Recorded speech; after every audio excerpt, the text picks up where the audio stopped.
Hello मेरे प्यारे विद्यार्थियों, कैसे हैं आप लोग। होप आप सब ठीक होंगे और अपने आने वाले दिसंबर एग्जाम्स की तैयारी जमकर कर रहे होंगे। बहुत बच्चों की रिक्वेस्ट आई थी कमेंट सेक्शन में कि सर मोस्ट इंपॉर्टेंट क्वेश्चंस करा दीजिए जो इस बार एग्जाम में एक्सपेक्टेड है। तो आपके लिए मैं वो सीरीज ले आया हूं। बाकी सारे जो आपके लेक्चर्स आने वाले हैं इसी सीरीज पे आने वाले हैं।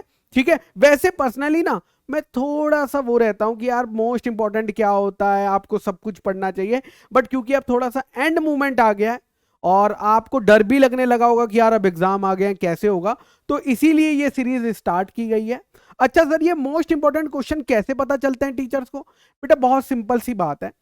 इंस्टीट्यूट के जो फेवरेट टॉपिक्स है, सपोज मान लो आपके लॉ में 100 टॉपिक्स हैं, बट उसमें से कुछ 10 या 20 टॉपिक ऐसे हैं जो इंस्टीट्यूट हर 2 अटेम्प्ट के बाद पूछता ही पूछता है। यानी जो आईसीआई के फेवरेट टॉपिक्स है ना, वो सारे टॉपिक्स मैं आपको यहां पे कवर कराने वाला हूं क्वेश्चंस के द्वारा। और अगर आप ये कर लेते हैं तो आपका कॉन्फिडेंस बहुत ही बढ़ जाएगा। यानी ये मिनिमम क्वेश्चन है जो आपको एटलीस्ट एग्जाम के लिए प्रिपेयर करके जाने ही चाहिए। इसके नोट्स तो आपको मिल ही जाएंगे।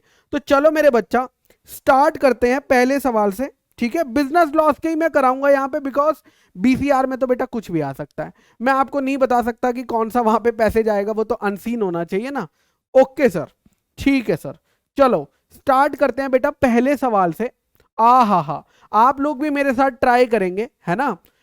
शंभू दयाल, शंभू दयाल जी हैं स्टार्टेड सेल्फ सर्विस। तो शंभू दयाल जी ने अपनी एक सेल्फ सर्विस शॉप चालू करी है।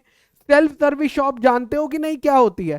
सेल्फ सर्विस शॉप होती है जहां पे कि आपको सामान खुद लेना होता है। मतलब आप ऑर्डर करते हो, ऑर्डर करने के बाद कोई आपको वेटर खाना ला के नहीं देता है, आप खुद जाके वो सामान उठाते हो। ठीक है, okay. Now Shrimati Prakash entered the shop. एक कस्टमर आया भैया शॉप में, और उन्होंने शॉप में आते ही क्या करा, टुक अ बास्केट, एक बास्केट उठा ली। And after taking articles of her choice, उन्होंने अपनी मर्जी से जो जो उन्हें सामान चाहिए था वो बास्केट में डाल लिया। ठीक है, और कहां पहुंच गई? कैशियर के पास पहुंच गई। क्यों पहुंच गई? वहां पेमेंट करने। कह रही है ये सामान मुझे पसंद आया है, ये लो, प्लीज इसे पैक कर दीजिए, प्लीज इसे पैक कर दीजिए। Cashier refuses to accept. भाई कैशियर ने मना कर दिया, कह रहा नाना हमें नहीं बेचना। आपसे सवाल पूछा गया कि क्या शंभू दयाल, मतलब जो दुकान के मालिक हैं, क्या वो बी कंपेल्ड, क्या उन्हें जोर जबरदस्ती करी जा सकती है कि ये सामान तो अब आपको श्रीमती प्रकाश को बेचना ही पड़ेगा? Decide as per the provisions of the Indian contract act 1872। तो बड़ा ही सिंपल सवाल है मेरे बच्चा। सवाल में सिर्फ यह पूछा गया है कि सेल्फ सर्विस शॉप में जब भी आप जाते हैं और अगर आपको कोई आइटम पसंद आ जाती है तो क्या वो आइटम आप उसे फोर्स कर सकते हैं कि भैया मुझे बेचनी पड़ेगी या नहीं। एंड मेन कॉन्सेप्ट जो यहां पे पूछा गया है that is offer versus invitation to offer. क्योंकि जो सामान रखा हुआ है ना, अगर वो ऑफर था और आपने उसे उठा के एक्सेप्ट कर लिया तो देनी ही पड़ेगी। बट जो सामान प्राइस टैग के साथ पड़ा होता है, अगर वो इनविटेशन टू ऑफर था और आप जब कैशियर के पास गए तो आपने ऑफर करा तो सामने वाला एक्सेप्ट या रिजेक्ट कर सकता है। ये क्वेश्चन इस कॉन्सेप्ट के ऊपर है, offer versus invitation to offer. यहां पे बस हमें यही आइडेंटिफाई करना है। आ जाओ इंस्टीट्यूट का आंसर देखते हैं, इंस्टीट्यूट का इस बारे में क्या कहना है। तो इंस्टीट्यूट क्या बोलती है, सबसे पहले आपको इंस्टीट्यूट बताएगी भैया इसका प्रोविजन बताएगी, और फिर एनालिसिस बताएगी, और फिर कंक्लूजन बताएगी। तो देखिए बहुत ही सिंपल आंसर दिया है। आंसर में क्या लिखा है भैया? आंसर में इन्होंने लिखा है, थोड़ा सा इसे आइए, चलिए। आंसर में लिखा है ऑफर को डिस्टिंग्विश करना चाहिए। डिस्टिंग्विश मतलब अलग करना चाहिए, किससे? इनविटेशन टू ऑफर से। यानी ऑफर अलग है और इनविटेशन टू ऑफर अलग है। An offer is the final expression of willingness. Offer क्या है बेटा? ऑफर की सबसे इंपॉर्टेंट बात है वो फाइनल फाइनल विलिंगनेस है कि भैया मैं बेचना ही चाहता हूं इस दाम पे। That is known as offer, final word. ये वर्ड आपके आंसर में आना चाहिए। ठीक है, और to be bound by is offer, यानी ऑफर एक बारी एक्सेप्ट हो गया तो आपको उस ऑफर के दौरान उसे पूरा करना ही पड़ेगा क्योंकि कॉन्ट्रैक्ट हो जाता है। Where a party without expressing, लेकिन जहां पे पार्टी फाइनल विलिंगनेस ना एक्सप्रेस करके, ठीक है, वो कुछ बात करती है जिसमें कि वो चाहती है नेगोशिएशन करना, उसको हम कहते हैं कि उसने ऑफर नहीं करा, इनविटेशन टू ऑफर करा है। यानी प्रोविजन में उसने दो इंपॉर्टेंट बातें बताई जो हर बच्चे को लिखनी चाहिए। Offer is final willingness and invitation to offer is for the negotiation but not the final willingness. और जो अब प्रोविजन बताने के बाद वो आपको कहां ले जाएगा, फैक्ट्स ऑफ द केसेस और एनालिसिस के ऊपर। देखो, जो डिस्प्ले ऑफ आर्टिकल्स है, यानी जो सामान प्राइस के साथ शॉप में पड़ा हुआ है, वो क्या है, is only and only an invitation to offer. उसे ऑफर समझने की गलती मत करना, उसे इनविटेशन टू ऑफर समझना। It is in no sense, कोई पागल ही होगा जो उसको ऑफर समझ लेगा, correct. The acceptance of which constitute a contract, कह रहे आप उसको एक्सेप्ट नहीं कर सकते क्योंकि वो एक क्या था, इनविटेशन टू ऑफर था। अब इस केस में श्रीमती प्रकाश ने जब कुछ सामान दुकान से उठाकर अपनी टोकरी में रख दिया था और कैशियर के पास गई थी, तो उसने पता क्या किया, उसने इनविटेशन टू ऑफर करा। और इनविटेशन टू उसने ऑफर करा। उसने जब बेटा ऑफर करा तो क्या हुआ, सामने वाला उसे एक्सेप्ट भी कर सकता है ऑफर को और सामने वाला रिजेक्ट भी कर सकता है। यानी आप कंपेल नहीं कर सकते हैं दुकान वाले को कि भैया वो सामान मुझे बेचो वंस यू हैव सेलेक्टेड। ठीक है, ये क्वेश्चन हो सकता है अलग फॉर्म में आए, बट ये भी इंस्टीट्यूट का एक फेवरेट सवाल है। इसमें जो इंपॉर्टेंट क्रक्स मैं आपको बता दूं वो ये वाला वर्ड है, ऑफर में फाइनल एक्सप्रेशन ऑफ विलिंगनेस और इनविटेशन टू ऑफर में नेगोशिएशन। और जो प्राइस के साथ आर्टिकल्स पड़े रहते हैं, this is an example of invitation to offer. इसीलिए प्रकाश जो है वो जबरदस्ती नहीं कर सकती और सामान ले नहीं सकती है, सामान ले नहीं सकती है। यहीं पे बेटा आपका पहला सवाल खत्म होता है offer versus invitation to offer के कॉन्सेप्ट पे। सेकंड क्वेश्चन पे आते हैं बेटा। सेकंड क्वेश्चन क्या बोल रहा है, mister B makes a proposal. Mister B ने ऑफर किया to mister S by post to sell his house for ₹10 lakh. ठीक है, मिस्टर बी ने ऑफर करा पोस्ट से, यानी लेटर भेज के। कौन सी तारीख को, 10 लाख रुपए का घर बेचना चाहते थे। लेटर कब पोस्ट हुआ, अब देखिएगा, लेटर ऑफ ऑफर की बात करते हैं, है ना। सारी डेट्स में लिख लेता हूं तो एनालिसिस इजी हो जाएगा। लेटर किस दिन पोस्ट हुआ बेटा, posting date, letter of offer की पोस्टिंग डेट 10 अप्रैल को भेजा गया, 10 अप्रैल को लेटर भेजा गया। ठीक है, लेटर पहुंचा कब मेरे बच्चा, लेटर पहुंचा सामने वाले पर्सन के पास 12 अप्रैल। लेटर कब पहुंचा, reach date, letter of offer की रीच डेट क्या थी, 10 तारीख को भेजा, 12 तारीख को पहुंच भी गया, यानी 2 दिन में पहुंच गया। ठीक है, और इस बंदे ने, यानी जिसको हमने ऑफर किया था, उसने लेटर किस दिन पढ़ा, उसने लेटर पढ़ा 13 अप्रैल को। तो रीडिंग किस दिन हुई, 13 अप्रैल को, 13 अप्रैल को। आप लोग मुझे बताइए, आगे जो वो सवाल पूछेगा आपसे कि भैया कम्युनिकेशन ऑफ ऑफर किस दिन कंप्लीट होता है इंडियन कॉन्ट्रैक्ट एक्ट में। इस केस में कम्युनिकेशन ऑफ ऑफर किस दिन कंप्लीट होता है इंडियन कॉन्ट्रैक्ट एक्ट में, as per Indian contract act. Offer की कम्युनिकेशन कब कंप्लीट होती है, तो सेक्शन 4 इसमें बोलता है जब सामने वाले की, यानी ऑफरी की नॉलेज में जब ये बात आ जाती है तब। अब यहां पे नॉलेज में कब आया ऑफर, बताइए, 12 तारीख को या 13 तारीख को। सर 13 तारीख को आया, क्योंकि उसने 13 तारीख को पढ़ा, इसीलिए उसकी नॉलेज में कब आया, 13 तारीख को आया। Very good. अगर ये डेट ना दी होती, अगर सवाल में वो आपको गुमराह कर देता और रीडिंग की डेट ना दी होती, तो किस दिन मानते नॉलेज में आया, तो हम मानते हैं जिस दिन पहुंचा ना उसी दिन नॉलेज में आ गया, उसी दिन नॉलेज में आ गया। तो यहां पे बताइए कम्युनिकेशन ऑफ ऑफर कब कंप्लीट हुआ। पहला क्वेश्चन आपसे पूछेगा, on which date the offer made by mister B will complete. कौन सी डेट को, आपका आंसर क्या होगा बेटा, 13 अप्रैल। आपका आंसर क्या होगा बेटा, 13 अप्रैल। कोई दिक्कत नहीं सर, कोई दिक्कत नहीं, लेकिन है बेटा दिक्कत, मुझे है। मैं बहुत सारे बच्चों को जानता हूं जो ये आंसर लिख के आएंगे और ये आंसर ठीक भी है, लेकिन मैं उनसे थोड़ा सा नाराज हूं। सर आप उनसे नाराज क्यों हैं, बेटा तुम्हें ये आंसर तो लिखना ही लिखना है, लेकिन तुम्हें प्रोविजन भी कंप्लीट लिखना है। अगर तुम प्रोविजन कंप्लीट नहीं लिखोगे और सिर्फ आंसर लिखोगे तो तुम्हारे आधे मार्क्स कट जाएंगे। यानी पहले तो तुम्हें प्रोविजन लिखना है कि communication of offer Indian contract act में कब कंप्लीट माना जाता है, when it comes to the knowledge of the person to whom it is made, that is offering, है ना। जब उसकी नॉलेज में आ जाता है तब कंप्लीट होता है। इन दिस केस 13 अप्रैल को उसकी नॉलेज में आया, इसीलिए आंसर 13 अप्रैल है। जो बच्चा ये लिखेगा उसे अच्छे मार्क्स मिलेंगे, और जो बच्चा सिर्फ 13 अप्रैल लिखेगा उसे शायद ही मार्क्स मिले या आधे मार्क्स मिलेंगे। दिखा देता हूं, देखो देखो ये लिखना है। देखो तुम्हें पहले कैसे लिखना है, ऐसे आंसर लिखना है। आंसर 13 अप्रैल ही है, लेकिन लिखना कितना बड़ा, ऐसे देखो। सबसे पहले लिखोगे सेक्शन 4 के तहत इंडियन कॉन्ट्रैक्ट एक्ट में कम्युनिकेशन ऑफ ऑफर कंप्लीट होता है when it comes to the knowledge of the person to whom it is made. ठीक है, सबसे पहले आपने प्रोविजन लिखा, आंसर पे नहीं भागे। ठीक है, नाउ जब भी लेटर पोस्ट से जाता है, यानी कम्युनिकेशन कब कंप्लीट होता है वो बताएंगे। जब भी लेटर पोस्ट से जाता है उसका कम्युनिकेशन कंप्लीट हो जाता है जब लेटर नॉर्मली पहुंच जाता है तब, करेक्ट। लेकिन सिर्फ रिसीव करना ही सफिशिएंट नहीं है, उसको पढ़ना भी बहुत जरूरी है, उसे रीडिंग करना भी बहुत जरूरी है। ये आपका प्रोविजन सेक्शन है। ये बच्चा 95% बच्चा ये दोनों बातें नहीं लिखता है। कई बार बच्चा ये बात लिख देता है, ये छोड़ देता है।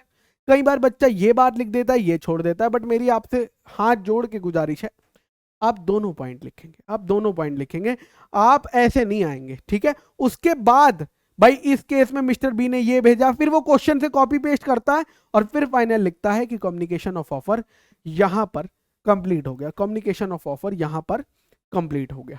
ठीक है, ओके, वापस चलते हैं सवाल पे। अभी तक हमने सवाल पूरा नहीं पढ़ा था, अभी तक हमने यहीं तक पढ़ा था। ठीक है, अब मैं सवाल को आगे पढ़ने जा रहा हूं क्योंकि इसके 3 सवाल हैं टोटल। ठीक है, 6 मार्क के लिए पेपर में आया था, 2 मार्क 2 मार्क 2 मार्क करके। चलिए आगे क्या हुआ, ये लेटर ऑफ ऑफर वाला हो गया। उसके बाद जिसको हमने लेटर ऑफ ऑफर भेजा था उसने अपनी एक्सेप्टेंस भेजी, तो यहां पे अब लिखेंगे लेटर ऑफ एक्सेप्टेंस। इसका डेटा भी बना लेता हूं। लेटर ऑफ एक्सेप्टेंस कब भेजा, सेंड करा 16 अप्रैल को, तो पोस्टिंग डेट कब है, कब भेजा हमने, 16 अप्रैल को हमने लेटर ऑफ एक्सेप्टेंस भेजा। ठीक है, और लेटर कब पहुंच गया भैया बी के पास, 20 अप्रैल को। रीच, रीच कब हो गया, 20 अप्रैल को। ठीक है, 17 अप्रैल को हमने अपना दिमाग चेंज कर लिया, एस ने अपना माइंड चेंज कर लिया और टेलीग्राम भेजा for withdrawing his acceptance. Withdrawing his acceptance मतलब letter of revocation of acceptance की बात हो रही है, यानी हम अपनी एक्सेप्टेंस को रिवोक करना चाह रहे थे। उसकी पोस्टिंग डेट क्या है बताइए, उसकी पोस्टिंग डेट क्या है, उसकी पोस्टिंग डेट है भैया 17 अप्रैल। हमने ये लेटर 17 अप्रैल को पोस्ट करा और ये लेटर पहुंचा कब, ये लेटर पहुंच गया 19 अप्रैल को। तो रीच डेट क्या है बेटा, रीच डेट क्या है, 19 अप्रैल। ठीक है, कोई दिक्कत, कोई दिक्कत नहीं।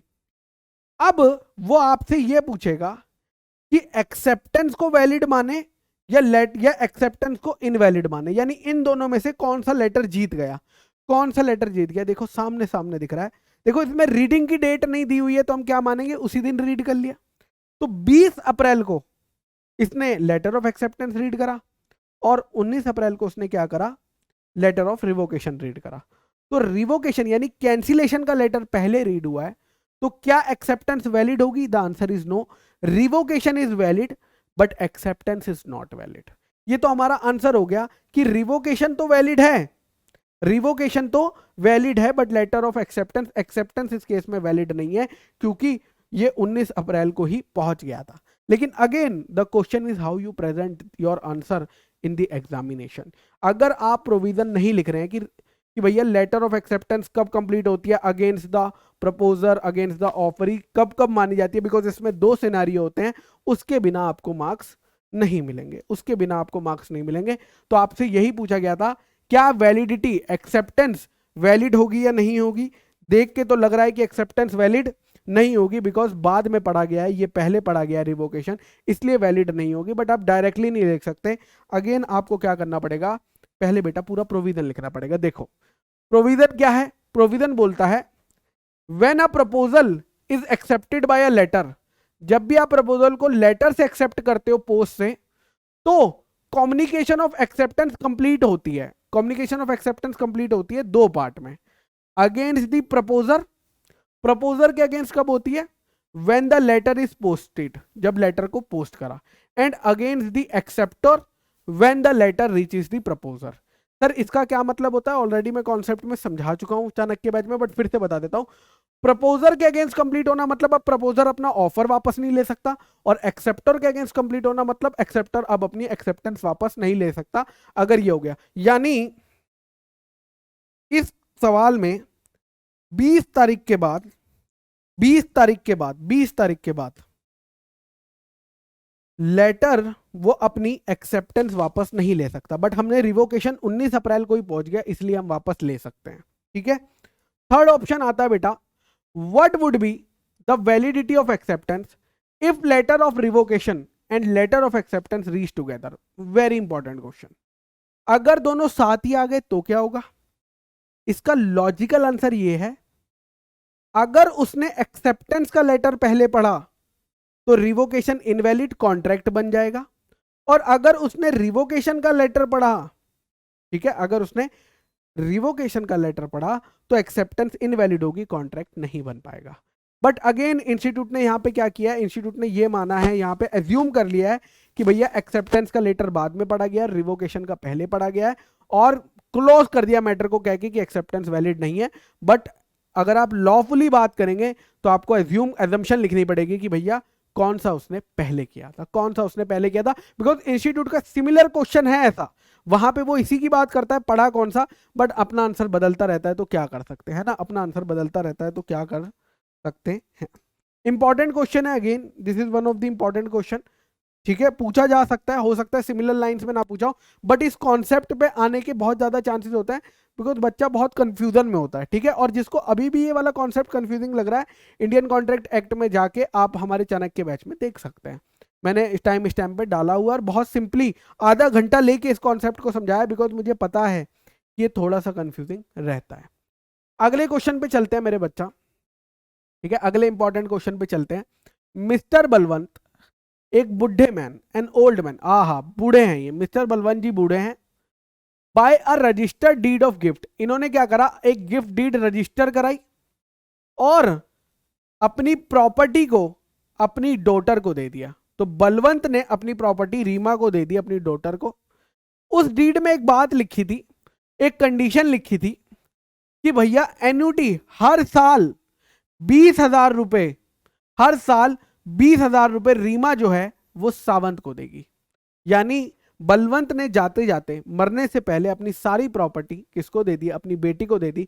बट बेटी को देने से पहले उसने उस डीड में यह बात कंडीशन डाल दी कि हर सालाना 20,000 रुपए तुम किसको देना? सावंत को देना। सावंत कौन था? बलवंत का भाई था। उसी दिन, जिस दिन ये डीड बनी थी, उसी दिन रीमा ने क्या किया था? रीमा ने एक प्रॉमिस किया, किसको? सावंत को। क्या प्रॉमिस किया? और एक एग्रीमेंट, एक राइटिंग में एग्रीमेंट करा कि भैया हाँ मैं तुम्हें दूंगी, मैं तुम्हें दूंगी। क्या दूंगी? पैसे दूंगी, 20,000 रुपए। ठीक है, ओके। इन एन एक्शन, अब क्या हुआ भैया? In an action against by mister Sawant she contended. अब उसने क्या कहा भैया? ओ हो, देख रहे हो, रीमा ने वादा तो करा कि मैं दे दूंगी पैसे, लेकिन पैसे देने से मुकर गई, पैसे देने से मुकर गई। और तो और पैसे देने के बाद देखो, पैसे देने से मुकर तो गई, साथ साथ ये भी कहा कि सावंत ने मुझे बदले में क्या दिया? सावंत ने जब मुझे बदले में कुछ दिया ही नहीं तो मैं इसे 20,000 रुपए क्यों दूंगी? इस क्वेश्चन को एक डायग्राम के जरिए से समझते हैं। ठीक है, सावंत, ठीक है, सावंत है, बलवंत है और रीमा है। ठीक है, आइए इसको एक बारी समझ लेंगे तो बिल्कुल क्लियर हो जाएगा। बलवंत है, रीमा है। ठीक है, बलवंत ने रीमा को क्या दी है? प्रॉपर्टी। और रीमा ने क्या किया है? प्रॉमिस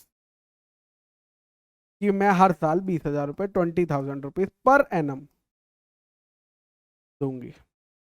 रीमा ने सावंत को 20,000 रुपए पर एनम देने का क्या किया है मेरे बच्चा? प्रॉमिस किया है। बलवंत ने प्रॉपर्टी दी है, ठीक है।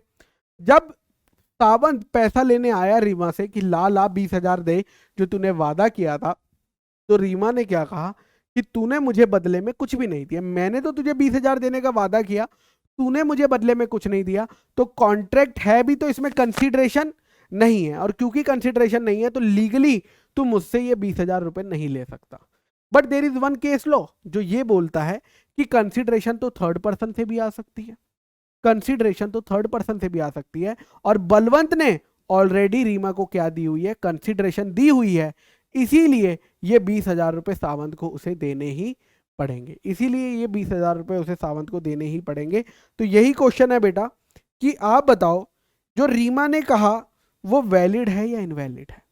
रीमा ने कहा वो वैलिड है या इनवैलिड है? बिल्कुल इनवैलिड है, बिकॉज उसे कंसीडरेशन थर्ड पार्टी से मिल चुकी है, उसे कंसीडरेशन थर्ड पार्टी से कॉन्ट्रैक्ट में मिल सकती है। यानी थर्ड पार्टी कौन हो गई? कॉन्ट्रैक्ट किसके बीच में हुआ? सावंत और रीमा के बीच में हुआ। बट बलवंत जो इस कॉन्ट्रैक्ट की पार्टी नहीं है उसने कंसीडरेशन दी है, और इंडिया में तो कंसीडरेशन की डेफिनेशन में लिखा हुआ है कि कंसीडरेशन में मूव फ्रॉम प्रोमिसी और एनी अदर पर्सन, यानी थर्ड पर्सन से भी हो सकती है।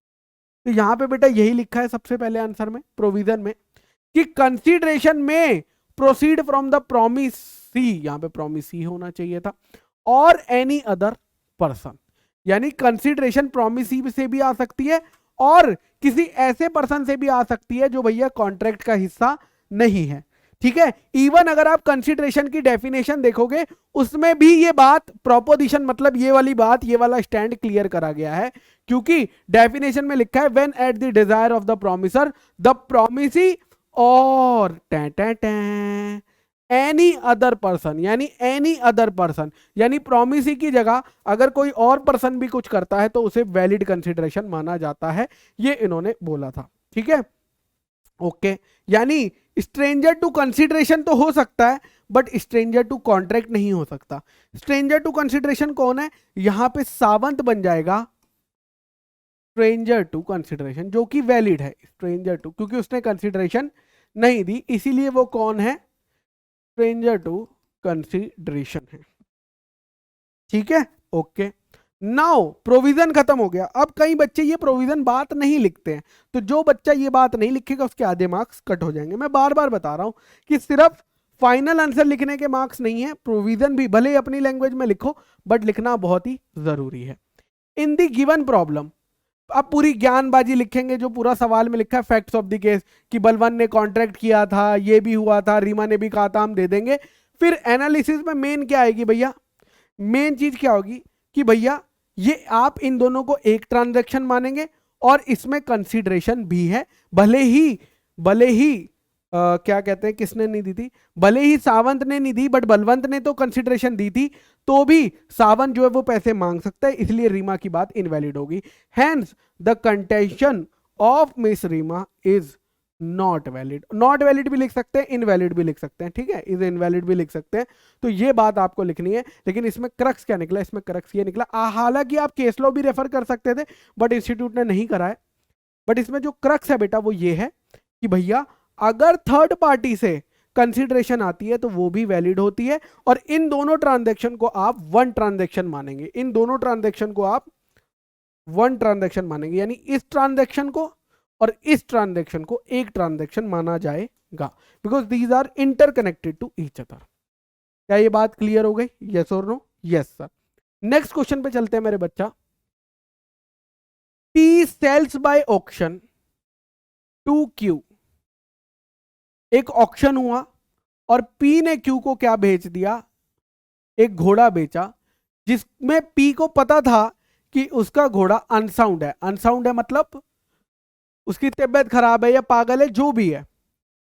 हॉर्स लेकिन दिखने में साउंड था, हॉर्स लेकिन दिखने में साउंड था, बट P को पता था कि उसका जो घोड़ा बेचा है वो अनसाउंड है। P को पता था उसका घोड़ा जो है वो अनसाउंड है।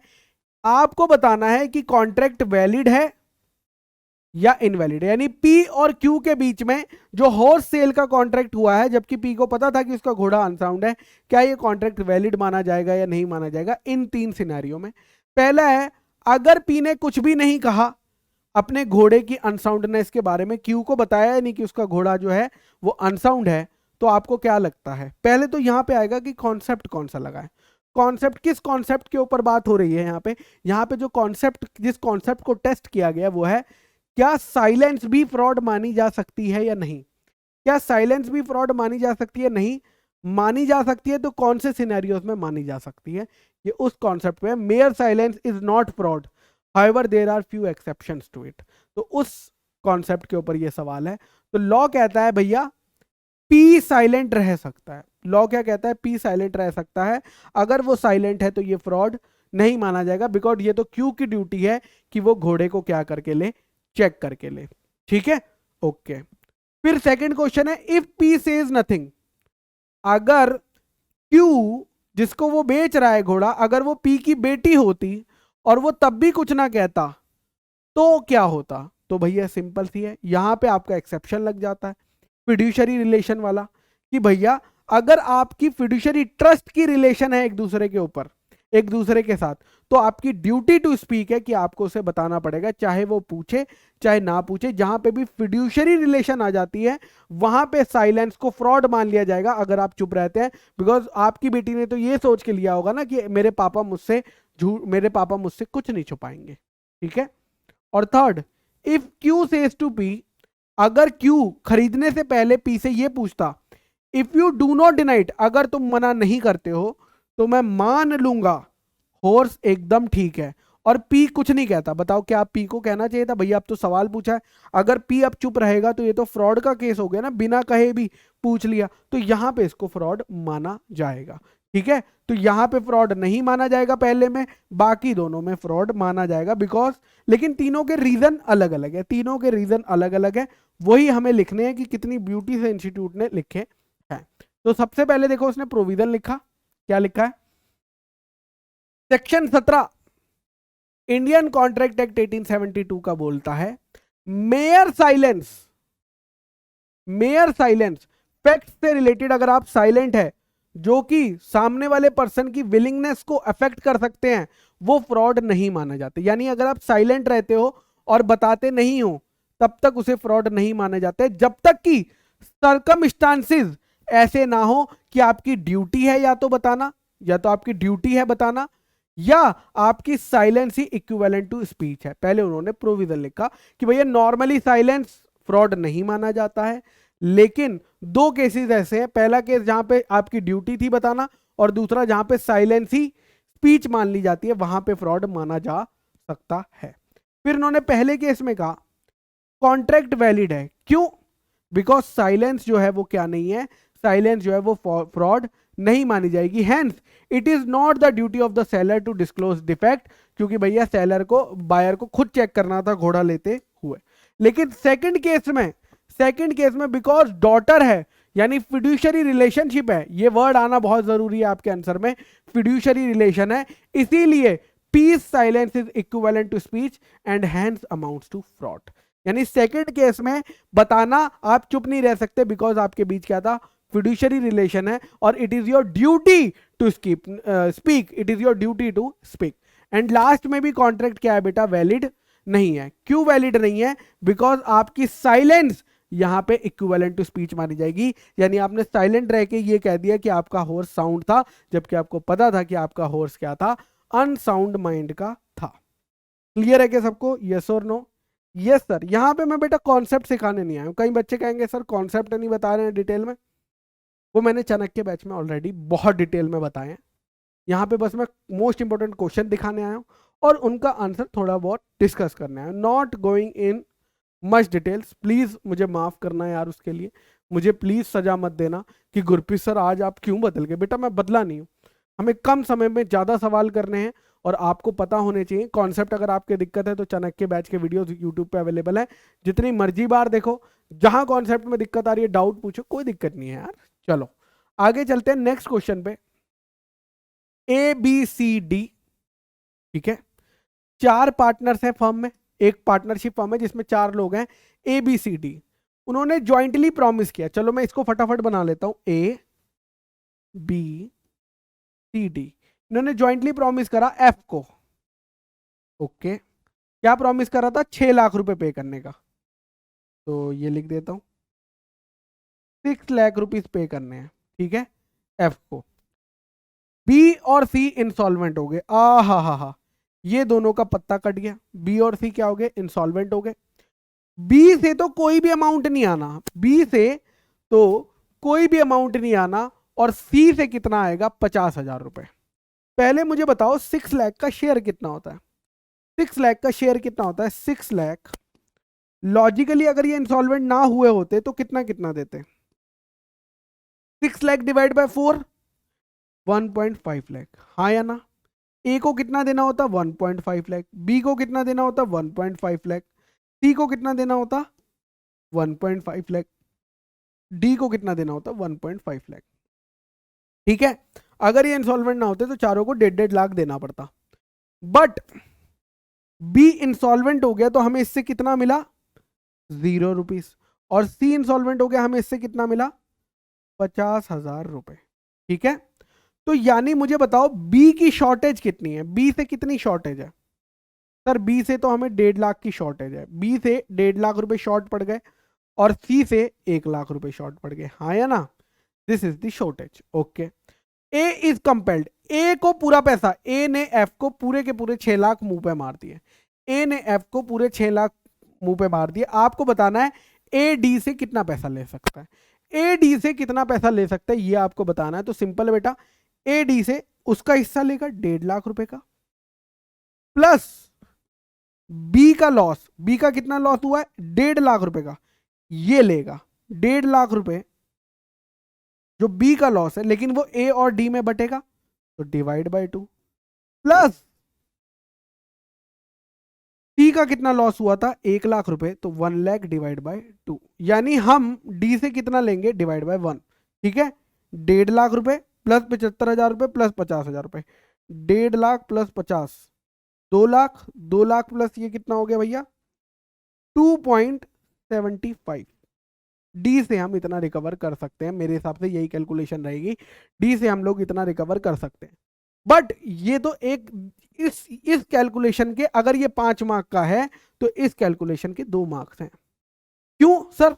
बिकॉज 2 मार्क्स बेटा आपके हैं प्रोविजन लिखने के। प्रोविजन क्या बोलता है कि ज्वाइंट प्रोमिसर का ये प्रोविजन बोलता है कि भैया अगर ज्वाइंटली प्रॉमिस करा है तो वो ज्वाइंटली ही लायबल है, और एक पर्सन से भी प्रॉमिस किया जा सकता है, मतलब कंपेल किया जा सकता है पूरे पैसे देने के लिए, बट वो बाकी ज्वाइंट प्रोमिसर से क्या कर सकता है? रिकवर कर सकता है। और अगर कोई पर्सन जो है कंट्रीब्यूशन में फेल हो जाता है ज्वाइंट प्रोमिसर के केस में, तो वो लॉस बाकी के ज्वाइंट प्रोमिसर इक्वल शेयर में बियर करते हैं। ये 3 बातें आपको प्रोविजन में लिखनी पड़ेंगी, ये 3 बातें बेटा आपको प्रोविजन में लिखनी पड़ेगी। पहले क्या कि जब 2 या 2 से ज्यादा लोग ज्वाइंट प्रॉमिस करते हैं तो unless a contrary intention appears, मतलब कॉन्ट्रैक्ट में कुछ और ना लिखा हो, तो सारे के सारे पर्सन ज्वाइंटली उस प्रॉमिस को पूरा करते हैं। यह है पहला प्रोविजन, प्रोविजन नंबर 1। फिर आता है सेकंड प्रोविजन। सेकंड प्रोविजन क्या बोलता है कि किसी भी ज्वाइंट प्रोमिसर को पकड़ के पूरा वादा करवाया जा सकता है, यानी किसी भी ज्वाइंट प्रोमिसर को पकड़ के क्या किया जा सकता है? पूरा का पूरा वादा प्रॉमिस करवाया जा सकता है। This is the second provision.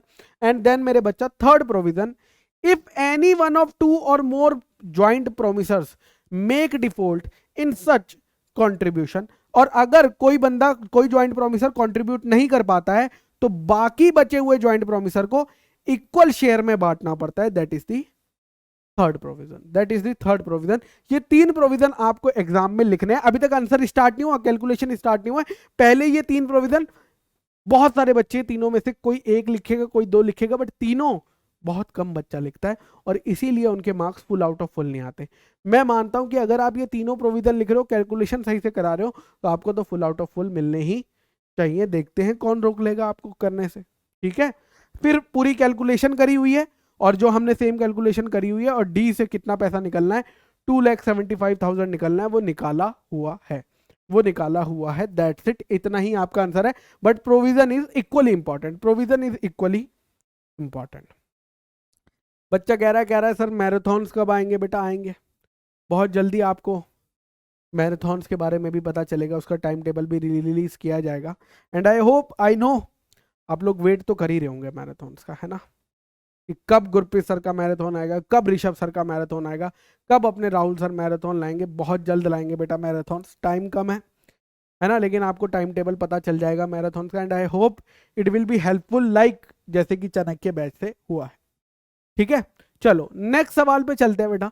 Next important सवाल क्या बोलता है, मिस्टर मुरारी ओस payment of 3 bills. Mr. Murari owes payment of 3 bills to Mr. Girdhari as on 31st March 2020. ठीक है, अब देखो क्या हुआ। मुरारी ने, मुरारी पूरा नहीं लिखता हूं है ना, गिरधारी के पैसे देने हैं। कितने पैसे देने हैं देखना, एक तो 12,120 रुपए देने हैं। पहला पैसा देना है 12,120 जो मार्च 16 से ड्यू है, पहला पैसा। दूसरा है बेटा 5,500, 5,650, 5,650 जो कब से ड्यू है, अगस्त 2018 से ड्यू है, अगस्त 2018 से ड्यू। और तीसरा पैसा है बेटा 9680, तीसरा पैसा कौन सा है मेरे बच्चा, 9680 जो कि मई 19 से ड्यू है। अगर आप देखोगे हम कहाँ खड़े हैं, हम खड़े हैं 31 मार्च 2020 पे। तो 31 मार्च 2020 पे अगर 3 साल निकाले जाए तो ये एक टाइम बार डेट है। क्या आपको पता है टाइम बार डेट क्या होता है? टाइम बार डेट वो डेट होता है जो लिमिटेशन एक्ट बोल देता है कि अब आप सामने वाले के ऊपर लीगली केस नहीं कर सकते उस पैसा रिकवर करने के लिए। ठीक है, ओके, ये पैसा देना है मुरारी ने गिरधारी को। ये अब हुआ क्या, मुरारी ने 1 अप्रैल को पेमेंट करा, कौन कौन से, और विदाउट एनी नोटिस। उसने बताया नहीं कि इनको कैसे अप्लाई किया जाए। तो पहला देखो, अ चेक, सबसे पहला पेमेंट आया 9680 का और दूसरा पेमेंट आया 15,000 रुपए का। ठीक है, अब सबसे पहले आपको बताने पड़ेंगे वो 3 प्रोविजन जो अप्रोप्रिएशन ऑफ पेमेंट में लगते हैं। पहला प्रोविजन ये बोलता है कि अगर पैसे भेजने वाले ने ये बताया है कि उसको कौन से बिल, यानी ये जो 9,680 है ये कौन से बिल के अगेंस्ट लगाने हैं, अगर उसने बताया है तो आप वैसे लगाना। अगर उसने नहीं बताया बट वो देखकर पता चल रहा है कि वो किसी बिल से टैली हो रहा है तो वैसे लगा लेना। यानी इंप्लाइड मुझे तो लग रहा है कि 9680 उसने कौन से बिल का भेजा होगा, इसीलिए तो भेजा होगा ताकि ये टैली हो जाए, तो उसको लगा देना। दूसरा बोलता है प्रोविजन कि अगर वो नहीं बताता है और इंप्लाइडली भी पता नहीं चलता है तो आपके पास ये पावर है, यानी जिसे पैसा मिला है आपके पास ये पावर है कि आप इसे अपनी मर्जी से किसी के भी अगेंस्ट लगा सकते हैं। और तीसरा है, अगर आप भी किसी के अगेंस्ट नहीं लगा रहे हैं तो एज पर लॉ लगेगा। एज पर लॉ क्या लगेगा कि भैया in the time, in the order of time due, यानी जब वो ड्यू है तो सबसे पहले पे लगाया जाएगा। ओके, लेकिन यहाँ पे सबसे खूबसूरत बात क्या है, यहाँ पे खूबसूरत बात यह है कि आप टाइम बार डेट के अगेंस्ट भी लगा सकते हैं। यानी अगर आपको पैसा आया और उसने नहीं बताया है तो आप इसे टाइम बार डेट के अगेंस्ट भी अप्लाई कर सकते हैं। तो इस केस में आप सबसे पहला पेमेंट किसके अगेंस्ट लगाओगे, कौन से बिल के अगेंस्ट, 9680 के against. Why? Because these are matching, because these are matching. तो लॉ कहता है भैया इसके अगेंस्ट लगेगा। सेकंड 12,120, अब 15,000 जो आए हैं वो आपकी मर्जी है। तो 15,000 पहले आप लगाना टाइम बार्ड के अगेंस्ट 15,120, यानी 15,000 पहले लगाए जाएंगे 12,120 के अगेंस्ट। तो कितना बचेगा, 0 0, 10 में से 8, 10 में से 2 गए 8, 9 में से 1 गया 8, 4 में से 2 गए 2। ठीक है, आई गेस इतना ही बचेगा 2880। और ये 2880 जो है वो इसको अप्लाई किया, ये जो 288, यानी ये तो पूरा सेटल हो जाएगा, ये भी पूरा सेटल हो जाएगा, और जो बचा है वो 5650 के अगेंस्ट 2880 लगाया जाएगा और बाकी रिमेनिंग ड्यू ही रहने वाला है। तो आइए देखते हैं पहले इन्होंने, इंस्टीट्यूट ने कैसे आंसर लिखा है। अगेन इंस्टीट्यूट ने क्या कहा है, चलिए देखते हैं। इस सेक्शन ये क्या बोलते हैं, डेटर के पास राइट होता है कि वो किसको लगेगा, बट अगर डेटर नहीं बताता है तो क्रेडिटर के पास ऑप्शन होता है कि किसके अगेंस्ट लगाना है। और अगर दोनों ही नहीं बताते हैं तो लॉ के पास ऑप्शन होता है कि इन ऑर्डर ऑफ टाइम। तो लॉ क्या कहता है? In order of time. तो पहली प्रेफरेंस डेटर को, दूसरी प्रेफरेंस क्रेडिटर को, और लास्ट प्रेफरेंस लॉ को, that is order of time, that is order of time. अब इस केस में 9680 का पेमेंट 9680 के बिल के अगेंस्ट ही लगाया जाएगा, बिकॉज ये दोनों एग्जैक्ट अमाउंट के हैं और मैच होते हैं। सेकंड, जो 15,000 का चेक है वो आप भले ही टाइम बाड़ो कहीं भी लगा सकते हैं, इसीलिए वो कहां लगाया जाएगा? सबसे पहले 12,120 के अगेंस्ट लगाया जाएगा, और फिर बचा हुआ बैलेंस यानी 2880 किसके अगेंस्ट लगाया जाएगा? 5650 के अगेंस्ट लगाया जाएगा। अब कई बच्चों का एक क्वेश्चन आता है कि सर हम पहले 5650 के अगेंस्ट लगा ले और बाद में 12,000। नहीं बेटा, अगर गिरधारी भी लगा रहा है तो वो दिमाग वाला तो है, हमेशा टाइम बाड़ के अगेंस्ट पहले लगाने की कोशिश करेगा ना, ताकि ये पैसा तो वो रिकवर कर ले। इसीलिए ऐसा किया गया है, क्या ये पॉइंट आपको क्लियर हो गया? यस सर, ये पॉइंट हमें बिल्कुल क्लियर हो गया। नेक्स्ट क्वेश्चन पे चलते हैं मेरे बच्चा। Mister Murthy was travelling to Manali. Mister Murthy travel कर रहे थे मनाली में, ठीक है, with his wife. Mister Murthy अपने बीवी के साथ मनाली जा रहे थे। कौन सी बस से? हिमालय ट्रेवल्स प्राइवेट लिमिटेड की उन्होंने बस कर रखी थी। बट कुछ टेक्निकल कमी के कारण बस में ड्राइवर को बस रास्ते में मिडवे आधे रास्ते में रोकनी पड़ी, एक ठंडी रात में, एक कोल्ड नाइट में। ड्राइवर ने पैसेंजर्स को बोला कि अरे आसपास कोई शेल्टर ढूंढ लो, कोई नियरेस्ट होटल में रुक जाओ जब तक बस ठीक नहीं हो जाती, बिकॉज 1 किलोमीटर दूर ही है यहां से, ठीक है। द वाइफ ऑफ मिस्टर मूर्ति, यानी मिस्टर मूर्ति की जो बीवी थी, उन्हें ठंड लग गई, उन्हें इल हो गया, मतलब बीमार हो गई। क्यों? बिकॉज वो गाड़ी से उतरी थी एंड उन्हें ठंडी रात में वॉक करना पड़ा to reach the hotel. Mister Murthy ने केस कर दिया उठा के, किसके अगेंस्ट? उस कंपनी के अगेंस्ट जिसकी उन्होंने बस बुक करी थी, और डैमेजेस मांगे। किस चीज के? पहली चीज पर्सनल इनकन्वीनियंस हुआ, बिल्कुल हुआ। होटल चार्जेस लग गए उनके, और साथ में मेडिकल ट्रीटमेंट के लिए अपनी वाइफ के। एक्सप्लेन करिए whether mister Murthy would get compensation for which he filed the suit. क्या उसको डैमेजेस मिलेंगे या नहीं मिलेंगे as per Indian contract act? तो इंडियन कॉन्ट्रैक्ट एक्ट क्या बोलता है? ऑर्डिनरी डैमेजेस आपको मिलने चाहिए, लेकिन रिमोट और इनडायरेक्ट लॉस का कभी भी आपको डैमेजेस नहीं दिया जाएगा। तो यहां पे हमने किस किस चीज के लिए मांगे हैं, लिख लेते हैं। हमने माने हैं पर्सनल इनकन्वीनियंस के लिए, ये रहा करेक्ट। दूसरा हमने मांगे हैं होटल चार्जेस के लिए, और तीसरा हमने मांगे हैं मेडिकल ट्रीटमेंट के लिए। तो लॉ कहता है ये दोनों तो डायरेक्ट एक्सपेंसेस हैं, और डायरेक्ट एक्सपेंसेस हैं तो इसका डैमेजेस मिल जाएगा, बट मेडिकल ट्रीटमेंट तो बेटा इनडायरेक्ट है, इनडायरेक्ट का हम आपको नहीं देंगे।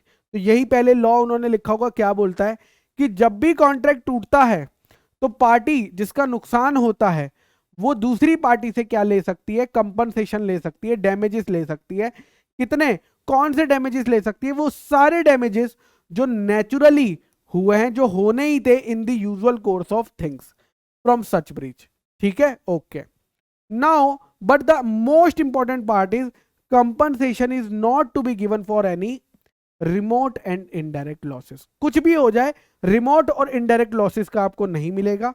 तो इस केस में बेटा, ये इन्होंने फिर क्वेश्चन ही दोबारा फैक्ट्स ऑफ द केस लिखे हुए हैं। उसके बाद इन्होंने कहा कि मिस्टर मूर्ति को पर्सनल इनकन्वीनियंस मिल जाएंगे, होटल चार्जेस मिल जाएंगे, लेकिन मेडिकल ट्रीटमेंट नहीं मिलेगा, क्योंकि वो एक रिमोट और एक इनडायरेक्ट लॉस था।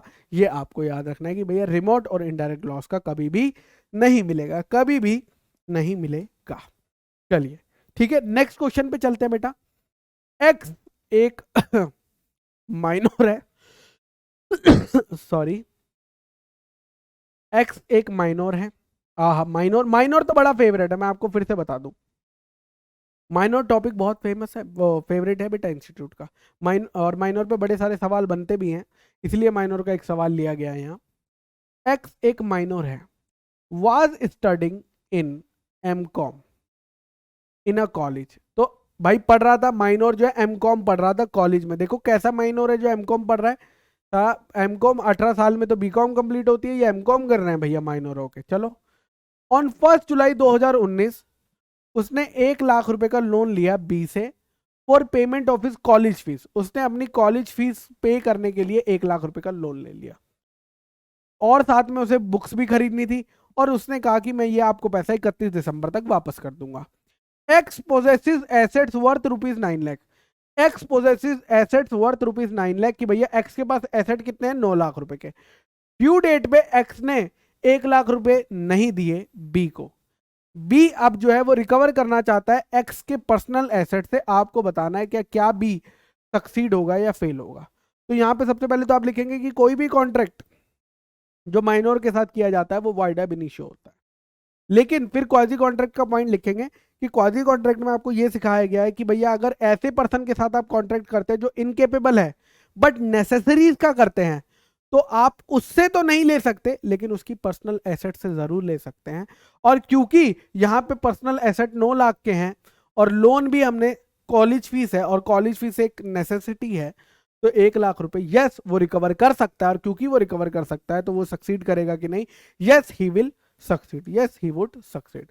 तो वही लिखा है yes B can proceed against assets of X. क्यों?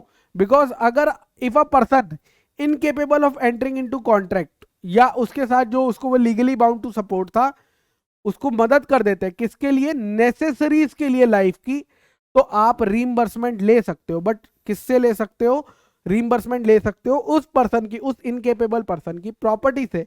और इस केस में अगर आप देखेंगे ये केस जो है वो माइनर को लोन दिया गया था किसके लिए, नेसेसिटीज के लिए। नेसेसिटीज मतलब college fees and purchasing books. हाँ अगर लग्जरी गेम PlayStation 5 के लिए होता तो हमारा आंसर कुछ और होता बट ये क्वेश्चन तो नेसेसरीज के लिए ही था। और उसके पास पर्सनल प्रॉपर्टी थी भी, उसके पास पर्सनल प्रॉपर्टी थी भी। चले नेक्स्ट क्वेश्चन पे। Yes sir. नेक्स्ट है बेटा फिर से अगेन एक क्वाजी कॉन्ट्रैक्ट का क्वेश्चन है। X found a wallet. X को एक वॉलेट मिला रेस्टोरेंट में, ठीक है। ये क्वेश्चन इसलिए भी लिया गया है कि बहुत सारे बच्चे इसको गलत ही करते हैं तो इंस्टीट्यूट को बड़ा पसंद है जहां पे बच्चा गलत करता है। तो x found a wallet in a restaurant. X को एक बटुआ मिला रेस्टोरेंट में। उसने जोर जोर से पूछा अरे ये किस कस्टमर का है, ये किस कस्टमर का है। जितने लोग बैठे थे सबसे पूछा बट उसका सच्चा ओनर नहीं मिल पाया कि वो बटुआ किसका है। हो सकता है वो रेस्टोरेंट से खाना खा के चला गया हो। ही हैंडेड, उसने उस बटुए को किसको दे दिया, उसने उस रेस्टोरेंट के मैनेजर को दे दिया कि भैया ये किसी का बटुआ मुझे पड़ा मिला था, आप प्लीज उसे वापस कर दीजिएगा जब इसका सच्चा ओनर मिल जाए। एक हफ्ते बाद एक्स वापस गया रेस्टोरेंट चेक करने कि भैया वॉलेट का क्या हुआ, ओनर मिला या नहीं मिला। अब मैनेजर ने कहा ओनर तो मिला नहीं और बटुआ देने से भी मना कर दिया, सेइंग दैट कि बटुआ तो तुम्हारा भी नहीं है, आपको बताना है क्या एक्स उस मैनेजर से बटुआ ले सकता है या नहीं। यानी बड़ा सिंपल सा क्वेश्चन है। एक बटुआ रेस्टोरेंट में मिला एक्स को, एक्स ने पूछा किसका है, किसी ने जवाब नहीं दिया। एक्स ने वो बटुआ मैनेजर को दे दिया और बोला यार जब ट्रू ओनर मिल जाए ना तो उसको दे देना, मैं जा रहा हूँ। एक हफ्ते बाद वो वापस आता है तो मैनेजर बताता है कि भैया वो बटुए का ट्रू ओनर अभी तक नहीं मिला। तो एक्स कहता है वो बटुआ मुझे दे दो, मैं ट्रू ओनर देख लूंगा।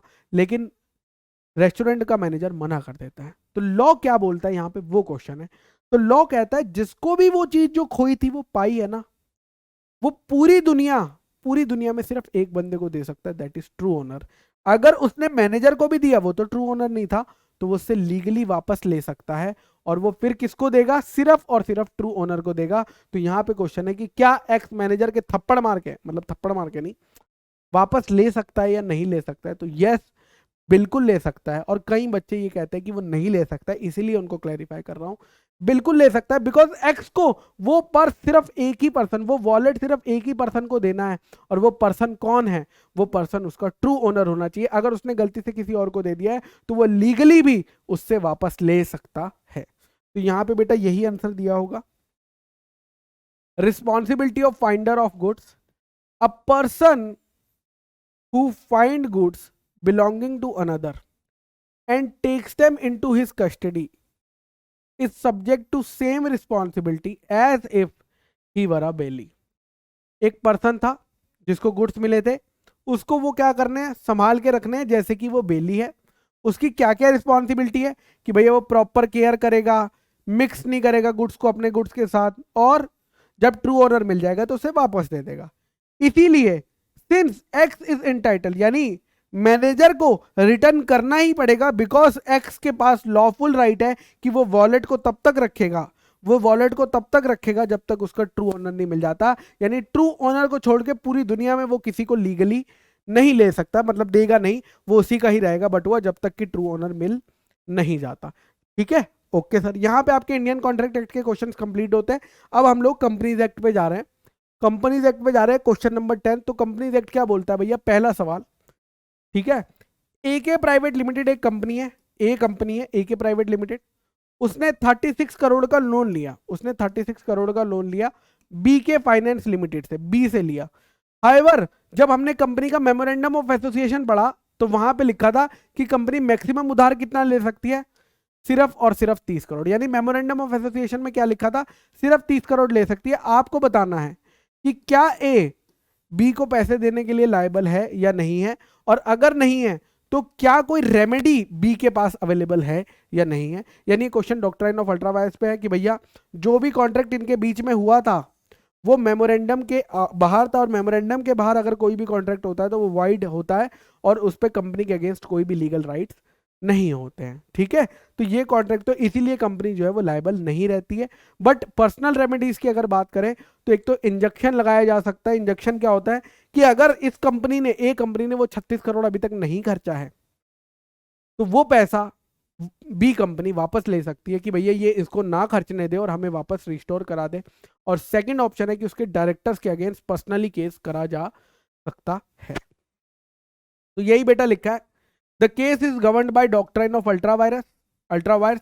According to this doctrine any act या कोई भी कॉन्ट्रैक्ट अगर कंपनी करती है जो कि मेमोरेंडम की पावर से बाहर गया हुआ है वो वाइड रहेगा, वो वाइड रहेगा। ठीक है, and not binding on the company, और कंपनी पे वो बाइंडिंग नहीं है। क्यों? बिकॉज मेमोरेंडम जो होता है वो चार्टर होता है कंपनी का, और कंपनी उससे बाहर कभी भी नहीं जा सकती है। ठीक है, अब एके फाइनेंस लायबल है क्या डेट के लिए? The answer is no. The answer is no, liable नहीं है, बिकॉज वो उसके मेमोरेंडम से बाहर जा रही थी। तो कॉन्ट्रैक्ट जो है वो अल्ट्रा वायरस है, एंड देयरफॉर वो क्या है मेरे बच्चा? वाइड है। देयरफॉर वो बेटा क्या है? वाइड है, and is therefore not liable to pay the date.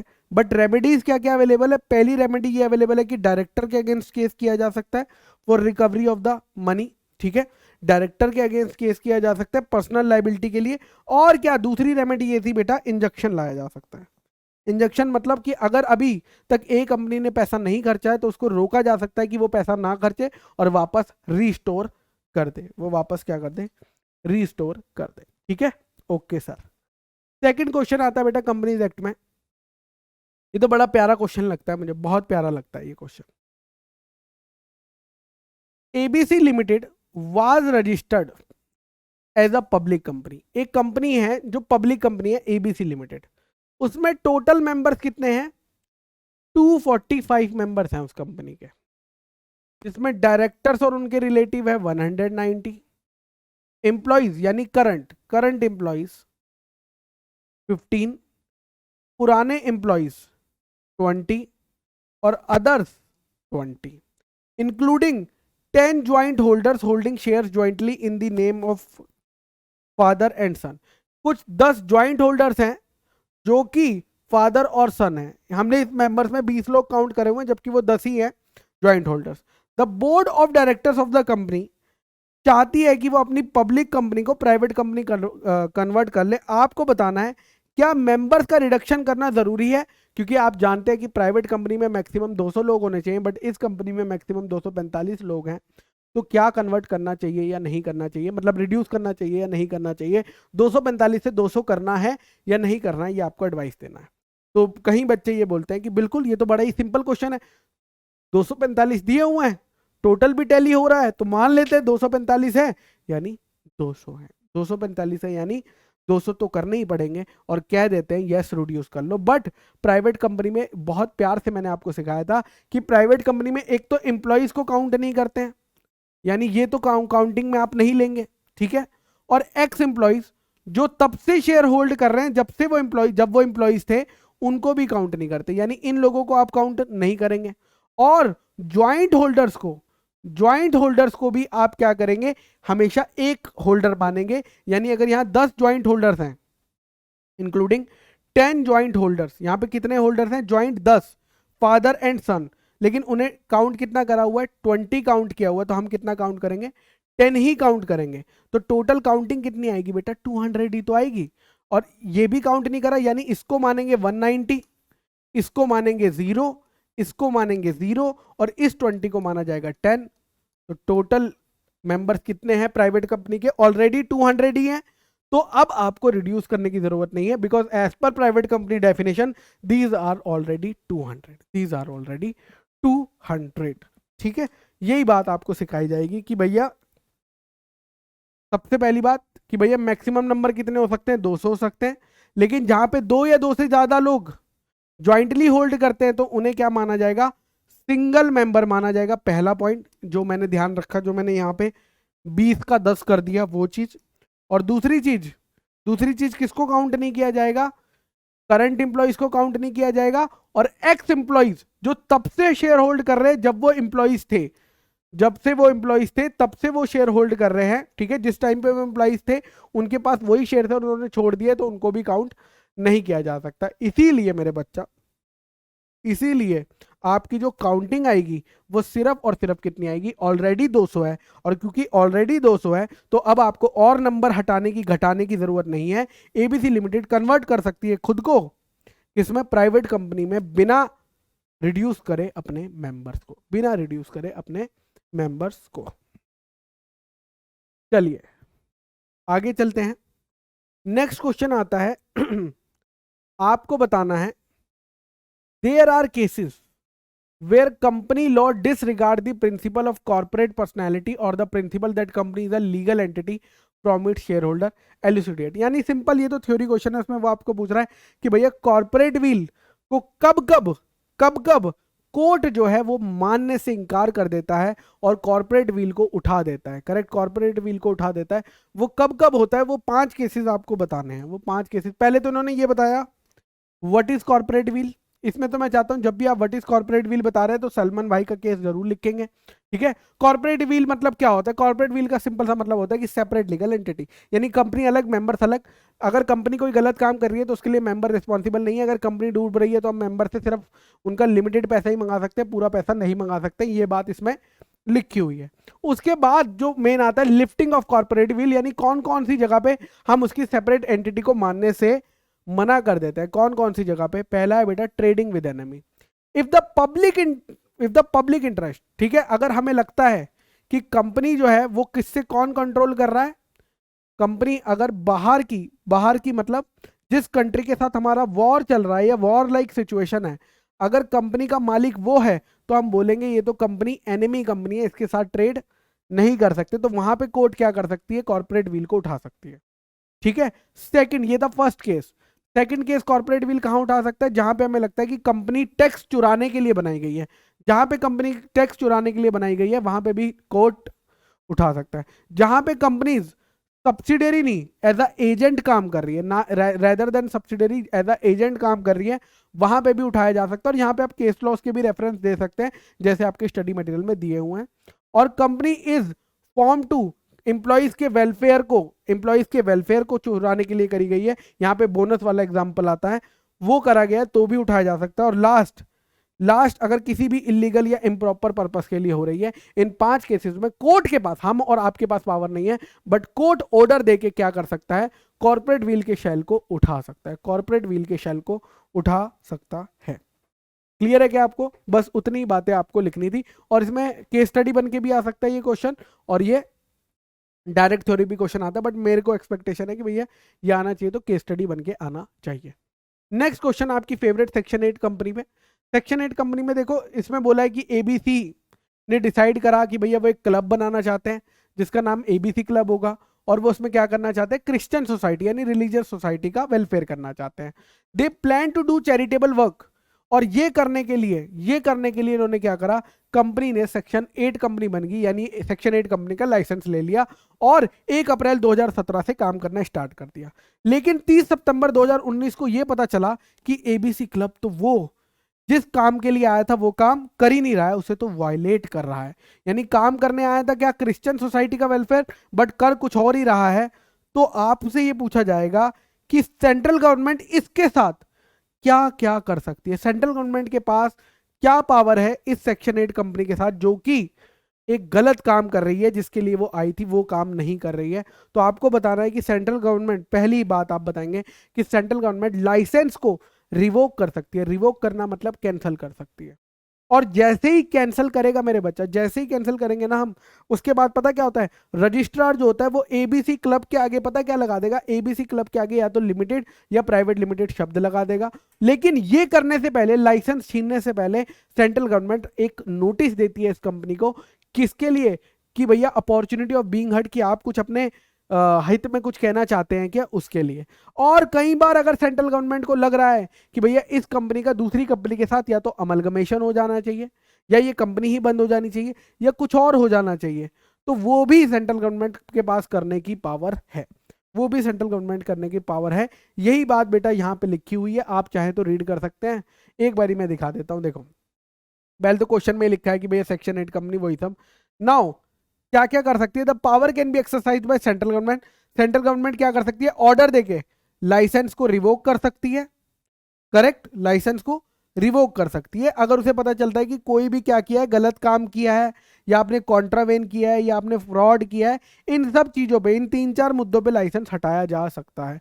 और जैसे ही आपका लाइसेंस हटता है वैसे ही रजिस्ट्रार आपके नाम के आगे लिमिटेड और प्राइवेट लिमिटेड लगा देता है, और सेंट्रल गवर्नमेंट जो है राइटिंग नोटिस देती है कि हम आपका लाइसेंस निकाल रहे हैं, और आपको एक अपॉर्चुनिटी ऑफ बीइंग हर्ड भी देती है। ठीक है, और जहां पे इसको जरूरी लगा पब्लिक इंटरेस्ट में सेंट्रल गवर्नमेंट को, वो आपकी कंपनी को वाउंड अप भी कर सकते हैं, यानी बंद कर देंगे, एसेट बेच देंगे, लाइबिलिटीज पे कर देंगे, या किसी और ऐसी कंपनी जिसका कि सिमिलर ऑब्जेक्टिव है उसके साथ क्या कर सकती है, अमलगमेट भी कर सकती है। यही बात इन्होंने दोबारा लिखी हुई है। ठीक है, यहां तक क्लियर है? यस सर, सेक्शन 8 कंपनी का यहां तक हमें क्लियर हो गया, कोई दिक्कत की बात नहीं है। उसके बाद आता है बेटा नेक्स्ट क्वेश्चन। नेक्स्ट क्वेश्चन बोलता है नरेंद्र मोटर्स लिमिटेड। ये बहुत बच्चे गलत करते हैं क्योंकि ये थोड़ा सा ट्रिकी है, इसमें ना एक टेक्निकल ट्रिकी है, एक होता है वैसे ही ट्रिकी है, ये है थोड़ा टेक्निकल ट्रिकी। आज आपको फील करोगे तभी मजा आएगा। ठीक है, देखो नरेंद्र मोटर लिमिटेड एक गवर्नमेंट कंपनी है, NML एक गवर्नमेंट कंपनी है, ऐसा लिखा हुआ।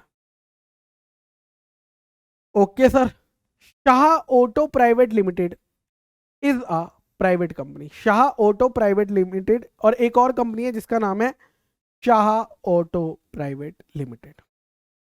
ठीक है, हैविंग शेयर कैपिटल, इस कंपनी की शेयर कैपिटल कितनी है, देखो शेयर कैपिटल कितनी है, 10 करोड़, 10 करोड़ है बेटा, रुपीज 10 करोड़। ठीक है, in the form of 10 lakh share. कैसे बनी है, 10 लाख शेयर इंटू ₹10 पर शेयर।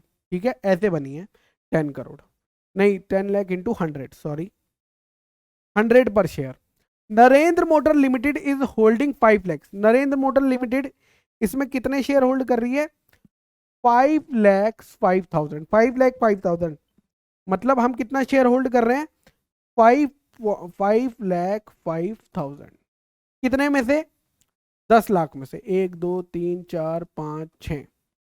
ठीक है, okay. In Shah auto private limited, Shah auto private limited बोलती है कि मैं एक गवर्नमेंट कंपनी हूं, यानी ये तो गवर्नमेंट कंपनी है, बट शाह भी कह रही है कि मैं भी एक सरकारी कंपनी हूं। आप एक लीगल एडवाइजर है, आपको बताना है कि शाह ऑटो प्राइवेट लिमिटेड एक गवर्नमेंट कंपनी है या नहीं है। अब देखो मैं आपको दो रास्ते बताता हूं, गवर्नमेंट कंपनी बनने के दो रास्ते हैं। पहला रास्ता है जिसमें मिनिमम 51% सेंट्रल गवर्नमेंट या स्टेट गवर्नमेंट या टुगेदर, ये लोग अगर होल्ड करते हैं तो वो कंपनी एक क्या मानी जाती है, गवर्नमेंट कंपनी मानी जाती है। तो अगर गवर्नमेंट कंपनी आपको बनना है तो देयर आर 2 वेज। फर्स्ट रास्ता minimum 51% central government state government together. दूसरा रास्ता, दूसरा रास्ता क्या है भैया, दूसरा रास्ता है अगर कंपनी सब्सिडियरी है, अगर कंपनी सब्सिडियरी है ऑफ अदर गवर्नमेंट कंपनी, तो वो भी गवर्नमेंट कंपनी मानी जाएगी। यानी there are 2 ways to become a government company. First is या तो 51% सेंट्रल गवर्नमेंट या स्टेट गवर्नमेंट होल्ड करे, और दूसरा रास्ता है कि अगर एक कंपनी दूसरी गवर्नमेंट कंपनी की सब्सिडियरी है तो वो भी हम क्या मानेंगे, गवर्नमेंट कंपनी मानेंगे। ठीक है, अब यहां पे क्वेश्चन आता है बस इतना कि क्या Shah auto private limited Narendra Modi limited की सब्सिडरी है या नहीं है। अब सब्सिडरी बनने के दो रास्ते होते हैं, सब्सिडरी बनने के दो रास्ते होते हैं। एक होता है control the board of directors, control the board of directors, और दूसरा रास्ता होता है one half of voting power, one half of voting power. ठीक है, यानी 50%, मोर देन वन हाफ अगर आप कंट्रोल करते हैं, मोर देन 50%, अगर वन हाफ होता है बेटा 50%, तो आप सब्सिडरी बन जाते हैं। देखो सरकारी कंपनी बनने के लिए 51% चाहिए होता है, बट सब्सिडरी कंपनी बनने के लिए 50% चाहिए होता है। ठीक है, ओके। अब क्वेश्चन आता है यहाँ पे 5,05,000 इंटू 10 लाख, ये कितने परसेंट है, इंटू 100। देखो जीरो से जीरो कट गया, जीरो से जीरो कट गया। ठीक है, ये 3 जीरो भी कट गए, टें टें टें कट गए, अब बचा 10। तो ये बेटा है 50.50%, 50.50%। मैं जानना चाहूंगा, बताइए आपको क्या लगता है, पहले आप बताइए एसएपीएल नरेंद्र मोदी लिमिटेड की गवर्नमेंट कंपनी है या नहीं है, मुझे कमेंट सेक्शन में बताइए। मैं उससे पहले आपको आंसर बताऊं, आप मुझे बताइए कि आपको क्या लगता है Shah auto private limited government company है या नहीं है, अगर एनएमएल एसएपीएल में 50.50% होल्ड करता है तो। I am waiting for your answer. मुझे पता चलेगा ना कि हमने कितने बच्चों को यहाँ पे सही कर दिया जो गलत सोच रहे थे, या जो गलत सोच रहे थे उन्हें और गलत कर दिया, भैया सब पता चल जाएगा। ठीक है, लिख लिया होगा आई होप आपने। चलो आंसर पे चलते हैं। देखो सबसे पहले सीधा आंसर दिखाता हूं आपको ताकि आपको वो हो जाए। Shah auto private limited being subsidiary of Narendra Modi, वो सब्सिडरी है और इसीलिए वो गवर्नमेंट कंपनी भी है। अब जिन बच्चों ने कहा था आंसर में लिखा होगा कि ये भैया गवर्नमेंट कंपनी है या नहीं है, तो देखो सब्सिडरी बनने के लिए 51% की जरूरत नहीं है, 50% से ज्यादा है तो आप सब्सिडरी बन जाते हो। यानी यहां पे सब्सिडरी का रिलेशन आ गया, यहां पे सब्सिडरी का रिलेशन आ गया। क्यों? Because more than one half, more than 50%। ठीक है, ओके। यानी जब आप डायरेक्ट गवर्नमेंट की ये बनते हो, देखो गवर्नमेंट की डायरेक्ट बनते हो तो यहां पे 51% चाहिए यहां पे, लेकिन उसके बाद नीचे की कंपनियों को गवर्नमेंट कंपनी बनाने के लिए सब्सिडरी होना चाहिए। यानी मिनिमम कितना, मोर देन 50% होते ही हमारा काम हो जाएगा। इसीलिए बेटा एसएपीएल जो है वो क्या है, गवर्नमेंट कंपनी मानी जाएगी। एसएपीएल जो है वो government company.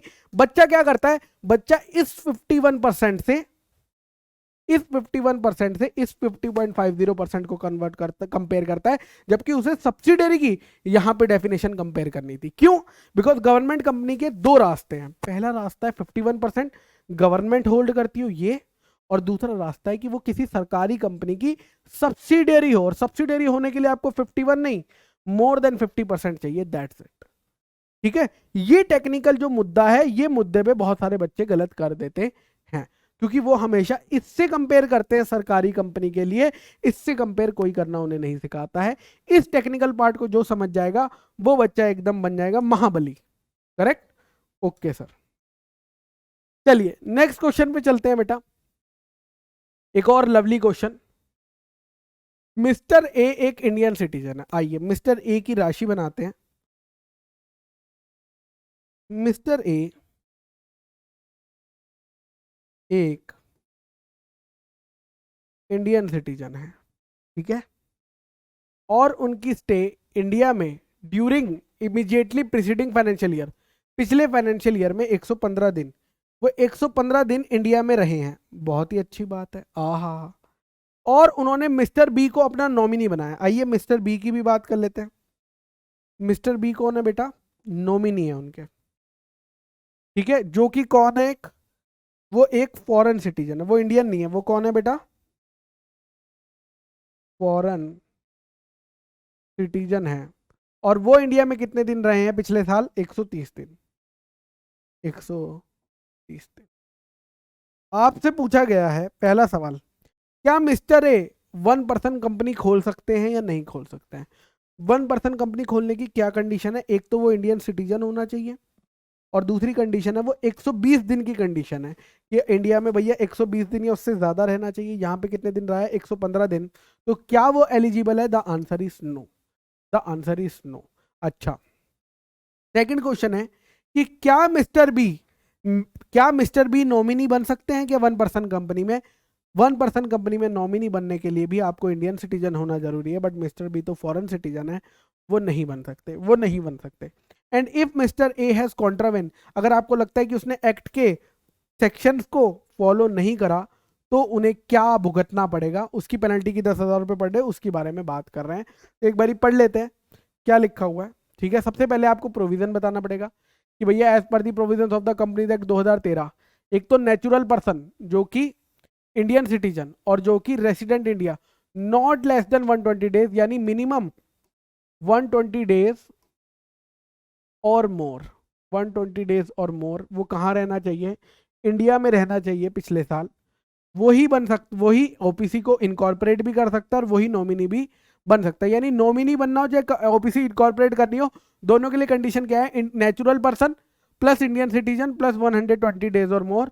In the given case, दो मिस्टर ए इंडियन सिटीजन है बस उसकी, लेकिन वो इंडिया में तो 120 दिन नहीं रहा ना, 115 दिन रहा, इसीलिए वो एलिजिबल नहीं है ओपीसी इनकॉर्पोरेट करने के लिए। और मिस्टर बी क्योंकि फॉरेन सिटीजन है, इसीलिए वो भी नॉमिनी बन नहीं सकते हैं। अब इन्होंने क्या प्रोविजन तोड़े हैं? The answer is yes. अगर वो कंपनी इनकॉर्पोरेट कर रहे हैं जबकि वो नहीं कर सकते थे, तो उन्हें पनिशमेंट मिलेगी विद फाइन। कितना? 10,000 रुपए में एक्सटेंड टू कितना? 10,000 rupees and with a further, यानी 10,000 तो देने ही पड़ेंगे, साथ में 1,000 rupees every day after the first, during which such contravenes occur, after the first day होना चाहिए। ठीक है, यस। तो 10,000 रुपए की पेनल्टी प्लस 1,000 पर डे की, जब तक कि वो उसको ठीक नहीं करते हैं, जब तक कि वो इसको ठीक नहीं करते हैं। ये पेनल्टी भी कभी कभी पूछ लेता है, वैसे पेनल्टी पूछनी नहीं चाहिए क्योंकि बच्चा कितना याद करेगा, बट इंस्टीट्यूट चाहता है कि मार्क्स जितने बच्चों से छीन ले उतने छीनने की कोशिश करता है। यहाँ पे बेटा कंपनीज एक्ट के भी आपके क्वेश्चन कंप्लीट होते हैं। अब जो क्वेश्चन होंगे वो सेल ऑफ गुड्स एक्ट के होंगे। ठीक है, सेल ऑफ गुड्स एक्ट के क्वेश्चन अब हम स्टार्ट करने जा रहे हैं मेरे बच्चा। चलिए, अर्चिका एक मैडम है, went to a jewellery shop. Archika ma'am एक शॉप पे गई, ज्वेलरी शॉप पे, और उन्होंने शॉपकीपर को कहा कि वो उन्हें गोल्ड बैंगल्स दिखाए, यानी ऐसे बैंगल्स, यानी कड़ा या चूड़ी जो भी होगी, gold bangles with white polish, जिन पे क्या लगी हो? वाइट पॉलिश लगी होनी चाहिए, उनके ऊपर क्या लगी होनी चाहिए? वाइट पॉलिश लगी होनी चाहिए। शॉपकीपर ने उन्हें बोला कि हमारे पास गोल्ड बैंगल्स तो है, डिजाइन भी बड़े सारे हैं, लेकिन उनपे वाइट पॉलिश नहीं है। उसने कहा अर्चिका जी अगर आप गोल्ड बैंगल सेलेक्ट कर लोगे ना, तो मैं उनपे वाइट पॉलिश करा दूंगा आपके लिए, बिना कोई एक्स्ट्रा पैसा लिए, बिना कोई एक्स्ट्रा पैसा लिए मैं करवा दूंगा। अर्चिका ने एक बहुत अच्छा डिजाइन सेट करा और डिजाइन सेलेक्ट करा उन बैंगल्स का, और पैसा भी दे दिया, एंड पे फॉर दैट, पैसा दे दिया वैसे पेड। ठीक है, द शॉपकीपर रिक्वेस्टेड कि 2 दिन बाद आना। क्यों 2 दिन बाद आना? बिकॉज हम उस पर तब तक क्या करा लेंगे? वाइट पॉलिश करा के रख लेंगे। अर्चिका 2 दिन बाद आई और उसने कहा जी मुझे बैंगल दे दो, और उसने क्या देखा? उसने देखा उस वाइट पॉलिशिंग के करने के कारण से जो डिजाइन उसने फाइनल किया था ना, वो डिस्टर्ब हो गया। यानी जो डिजाइन मैंने फूल पत्ते का शो किया था, वो फूल पत्ते मुरझा गए वाइट पॉलिश होने के बाद।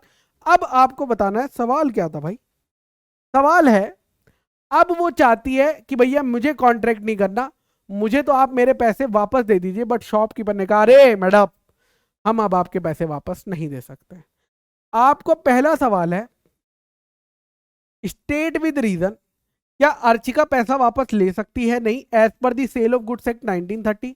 और दूसरा सवाल है, अगर शॉपकीपर बोलता है, शॉपकीपर कहता है कि मैडम हम इन बैंगल्स को रिपेयर कर देंगे, रिपेयर कर देंगे मतलब जो डिजाइन खराब हुआ है वो वापस से ठीक कर देंगे, but will charge extra cost for this same, but हम उसके लिए एक्स्ट्रा कॉस्ट दिखाएंगे। ठीक है, एक्स्ट्रा कॉस्ट दिखाएंगे, चलिए चार्ज करेंगे। आइए देखिए, तो सेक्शन 4 क्या बोलता है? सेक्शन 4 बोलता है कि भैया सेल ऑफ गुड्स क्या है एक्ट में, कि कॉन्ट्रैक्ट ऑफ सेल में 2 चीजें हो सकती हैं। एक, जहां पे ओनरशिप इमीडिएटली ट्रांसफर हो जाएगी, वो सेल कहते हैं, और जहां पे ओनरशिप फ्यूचर टाइम पे या कोई कंडीशन पूरी होने पे होती है उसको हम क्या कहते हैं, एग्रीमेंट टू सेल कहते हैं, ठीक है। और एग्रीमेंट टू सेल सेल तब बनता है जब वो कंडीशन सेटिस्फाई हो जाती है। अब जो इनके बीच में हुआ है शॉपकीपर और अर्चिका के बीच में, करेक्ट, वो क्या माना जाएगा, वो क्या माना जाएगा, दैट इज वेरी इंपॉर्टेंट, ठीक है। Now on the basis of अब प्रोविजन इट, आप ये कहा जा सकता है कि जो शॉपकीपर और अर्चिका के बीच में हुआ वो एक एग्रीमेंट टू सेल था। सर क्यों एग्रीमेंट टू सेल कहा गया है, इसे सेल क्यों नहीं कहा गया, because there is a condition. उन्होंने कहा कि ये कंडीशन है कि आप इसे व्हाइट पॉलिश करके दोगे, और जब तक व्हाइट पॉलिश नहीं होगी तब तक एग्रीमेंट टू सेल सेल नहीं बनेगा, ठीक है। यानी ओनरशिप तभी ट्रांसफर होगी जब कंडीशन फुलफिल हो जाएगी, और वो कंडीशन क्या थी, व्हाइट पॉलिश करने की। बट जब व्हाइट पॉलिश हुई तो ओरिजिनल डिजाइन तो डिस्टर्ब हो गया, हैंस अर्चिका के पास ये हक है कि भैया वो एग्रीमेंट टू सेल को अवॉइड कर सकती है और अपना प्राइस वापस मांग सकती है, क्योंकि उनके बीच जो हुआ वो सेल का कॉन्ट्रैक्ट नहीं, वो एग्रीमेंट टू सेल का कॉन्ट्रैक्ट था। इसीलिए उनके पास राइट है कि वो एग्रीमेंट को क्या कर सकती है, अवॉइड कर सकती है। ऑन दी अदर हैंड अगर शॉपकीपर बोलता है कि हम आपके कंगन जो है वो ठीक कर देंगे, रिपेयर कर देंगे, और ठीक है, लेकिन वो उसके लिए एक्स्ट्रा चार्ज नहीं कर सकता। क्यों नहीं कर सकता, बिकॉज सारा का सारा खर्चा उसी को ही बियर करना पड़ेगा। क्यों करना पड़ेगा, बिकॉज भैया अभी तक ओनरशिप किसके पास थी, जब ओनरशिप ट्रांसफर नहीं हुई, मैंने आपको हमेशा सिखाया है कि जब तक रिस्क ओनरशिप ट्रांसफर नहीं होती तब तक रिस्क ओनर का ही रहता है, यानी सेलर का ही रहेगा।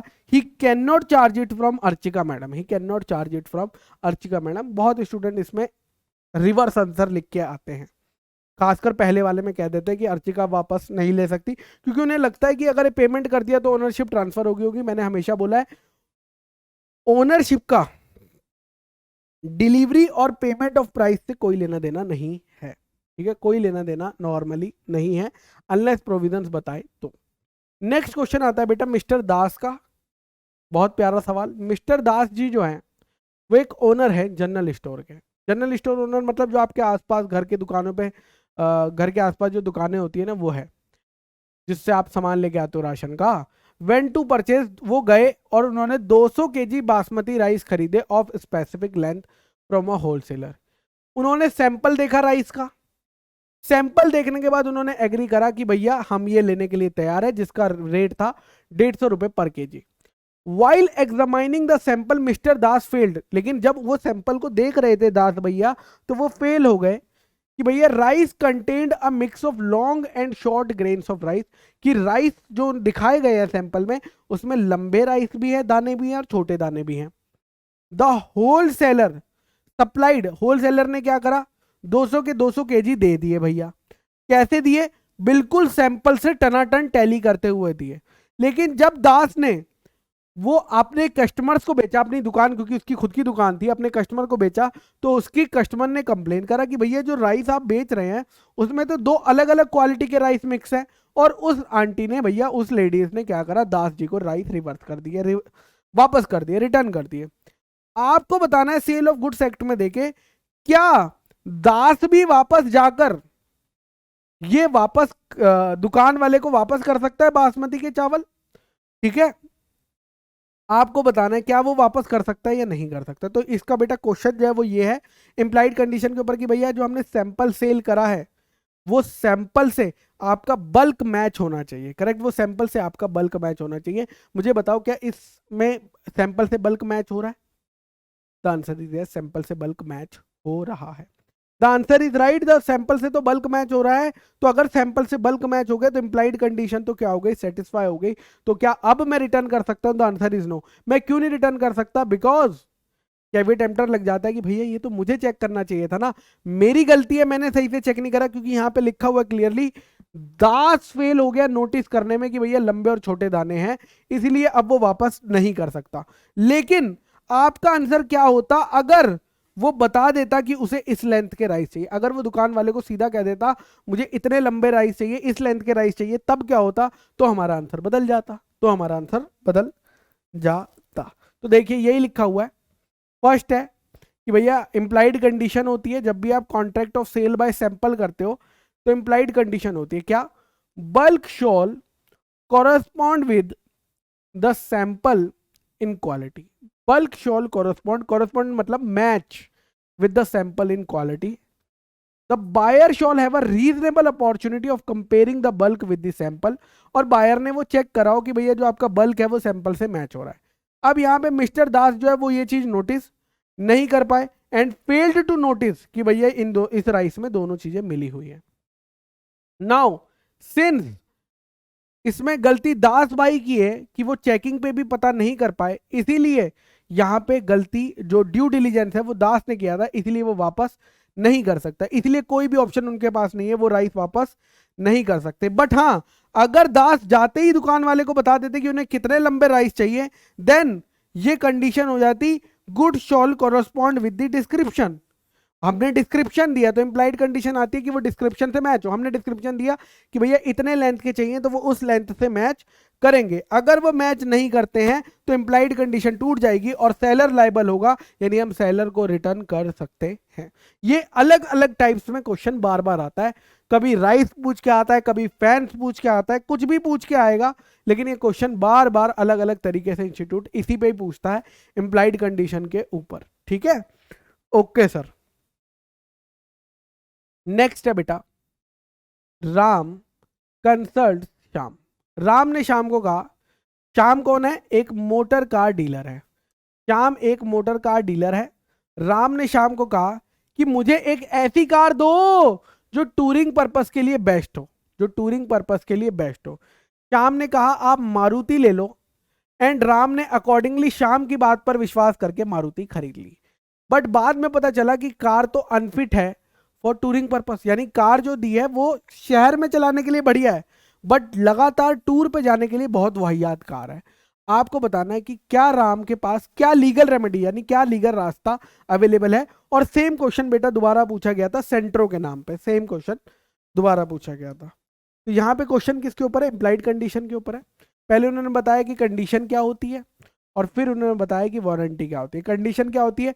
जो असेंशियल होती है, और ये क्या होती है? जो कोलेटरल. वारंटी क्या होती है? कोलेटरल होती है. कंडीशन एसेंशियल होती है, इसमें आप कॉन्ट्रैक्ट को कैंसिल कर सकते हैं, बट वारंटी में आप सिर्फ डैमेजेस ले सकते हो, कॉन्ट्रैक्ट को कैंसिल नहीं कर सकते हैं. अब इस केस की अगर बात करी जाए तो जब हमने पर्पस बता दिया कि टूरिंग का था, ये क्या थी बेटा? कंडीशन थी. और अगर कंडीशन ब्रेक हो गई तो भैया कॉन्ट्रैक्ट ही ब्रेक हो गया कि भैया जो जिसके लिए कार ली थी वही किसी काम की नहीं है.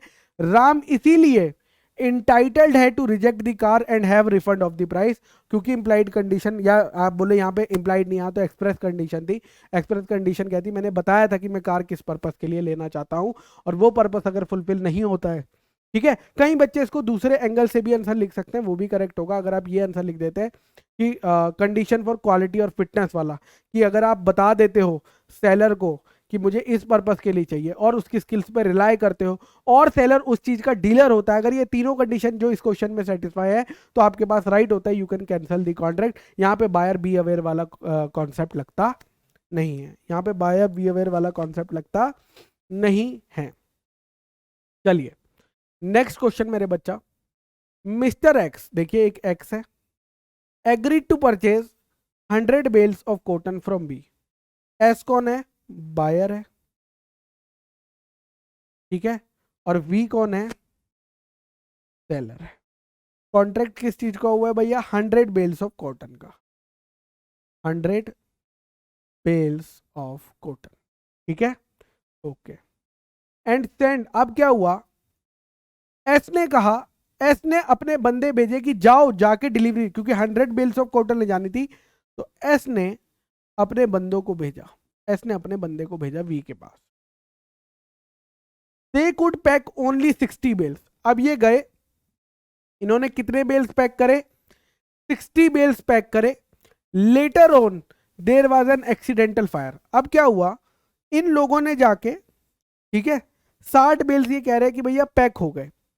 एक्सीडेंटल फायर हुआ, सारा का सारा स्टॉक जल गया, इंक्लूडिंग दैट 60 बेल्स जो कि पैक हो चुके थे. आपको बताना है ये नुकसान जो लॉस हुआ है वो किसका हुआ है?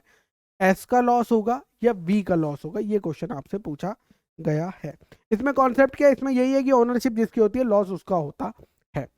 लॉस ओनरशिप जिसकी होती है लॉस उसका होता है. तो देखिए सेक्शन 26 बोलता है कि भैया the goods remain at the seller risk. Goods तब तक सेलर के रिस्क पे है जब तक प्रॉपर्टी ट्रांसफर नहीं होगी, ठीक है। और जब प्रॉपर्टी ट्रांसफर हो जाती है तो वो किसके रिस्क पे आ जाते हैं, बायर के रिस्क पे आ जाते हैं, ठीक है। ओके, नाउ गुड्स अगर एक बारी असर्टेन हो गए, गुड्स अगर एक बारी असर्टेन हो गए, क्योंकि अभी जो कॉन्ट्रैक्ट हुआ था 100 बेल्स का वो अभी तक अलग नहीं हुए थे, अनअसर्टेन थे, लेकिन एक बार अलग हो गए और उस पर अप्रूवल दे दिया सेलर या बायर ने, तो उसके बाद प्रॉपर्टी ट्रांसफर हो जाती है, उसके बाद प्रॉपर्टी ट्रांसफर हो जाती है, ठीक है। Okay, now there are two cases. पहला केस है कि वो जो 60 बेल्स अलग करके रखे गए थे, अगर वो बायर्स के लोगों ने एग्री करा था कि हाँ हाँ ये वाले हम एक्सेप्ट करते हैं, तो 60 बेल्स का नुकसान किसका होगा, एस का होगा, 60 बेल्स का नुकसान एक्स का होगा, और बाकी का नुकसान कौन, वी बियर करेगा। बट दूसरा केस है मेरे बच्चा, दूसरा केस है अगर वो जो 60 बेल्स अलग करे गए थे वो बायर के पर्सन ने अभी तक एग्री नहीं करे थे कि हाँ हम इसको एग्री करते हैं, तो पूरा का पूरा नुकसान किसका होगा बेटा, वी का होगा। सिंपल सी बात है, अनअसर्टेन गुड्स से असर्टेन गुड्स करने के लिए, अनअसर्टेन गुड्स से असर्टेन गुड्स करने के लिए मेरे बच्चा आपको कंसेंट लेना पड़ता है बायर का, तभी ओनरशिप ट्रांसफर मानी जाती है। तो यहां पे क्योंकि हमें नहीं पता कि बायर के जो लोग वहां गए थे उन्होंने इस 60 बेल्स को कंसेंट दी थी या नहीं दी, जबकि एक सिमिलर क्वेश्चन है जिसमें इंस्टीट्यूट ने मान लिया था कि कंसेंट दी हुई है और वहां पे उन्होंने सिर्फ पिछले वाला आंसर लिखा था। चलिए नेक्स्ट क्वेश्चन मेरे बच्चा,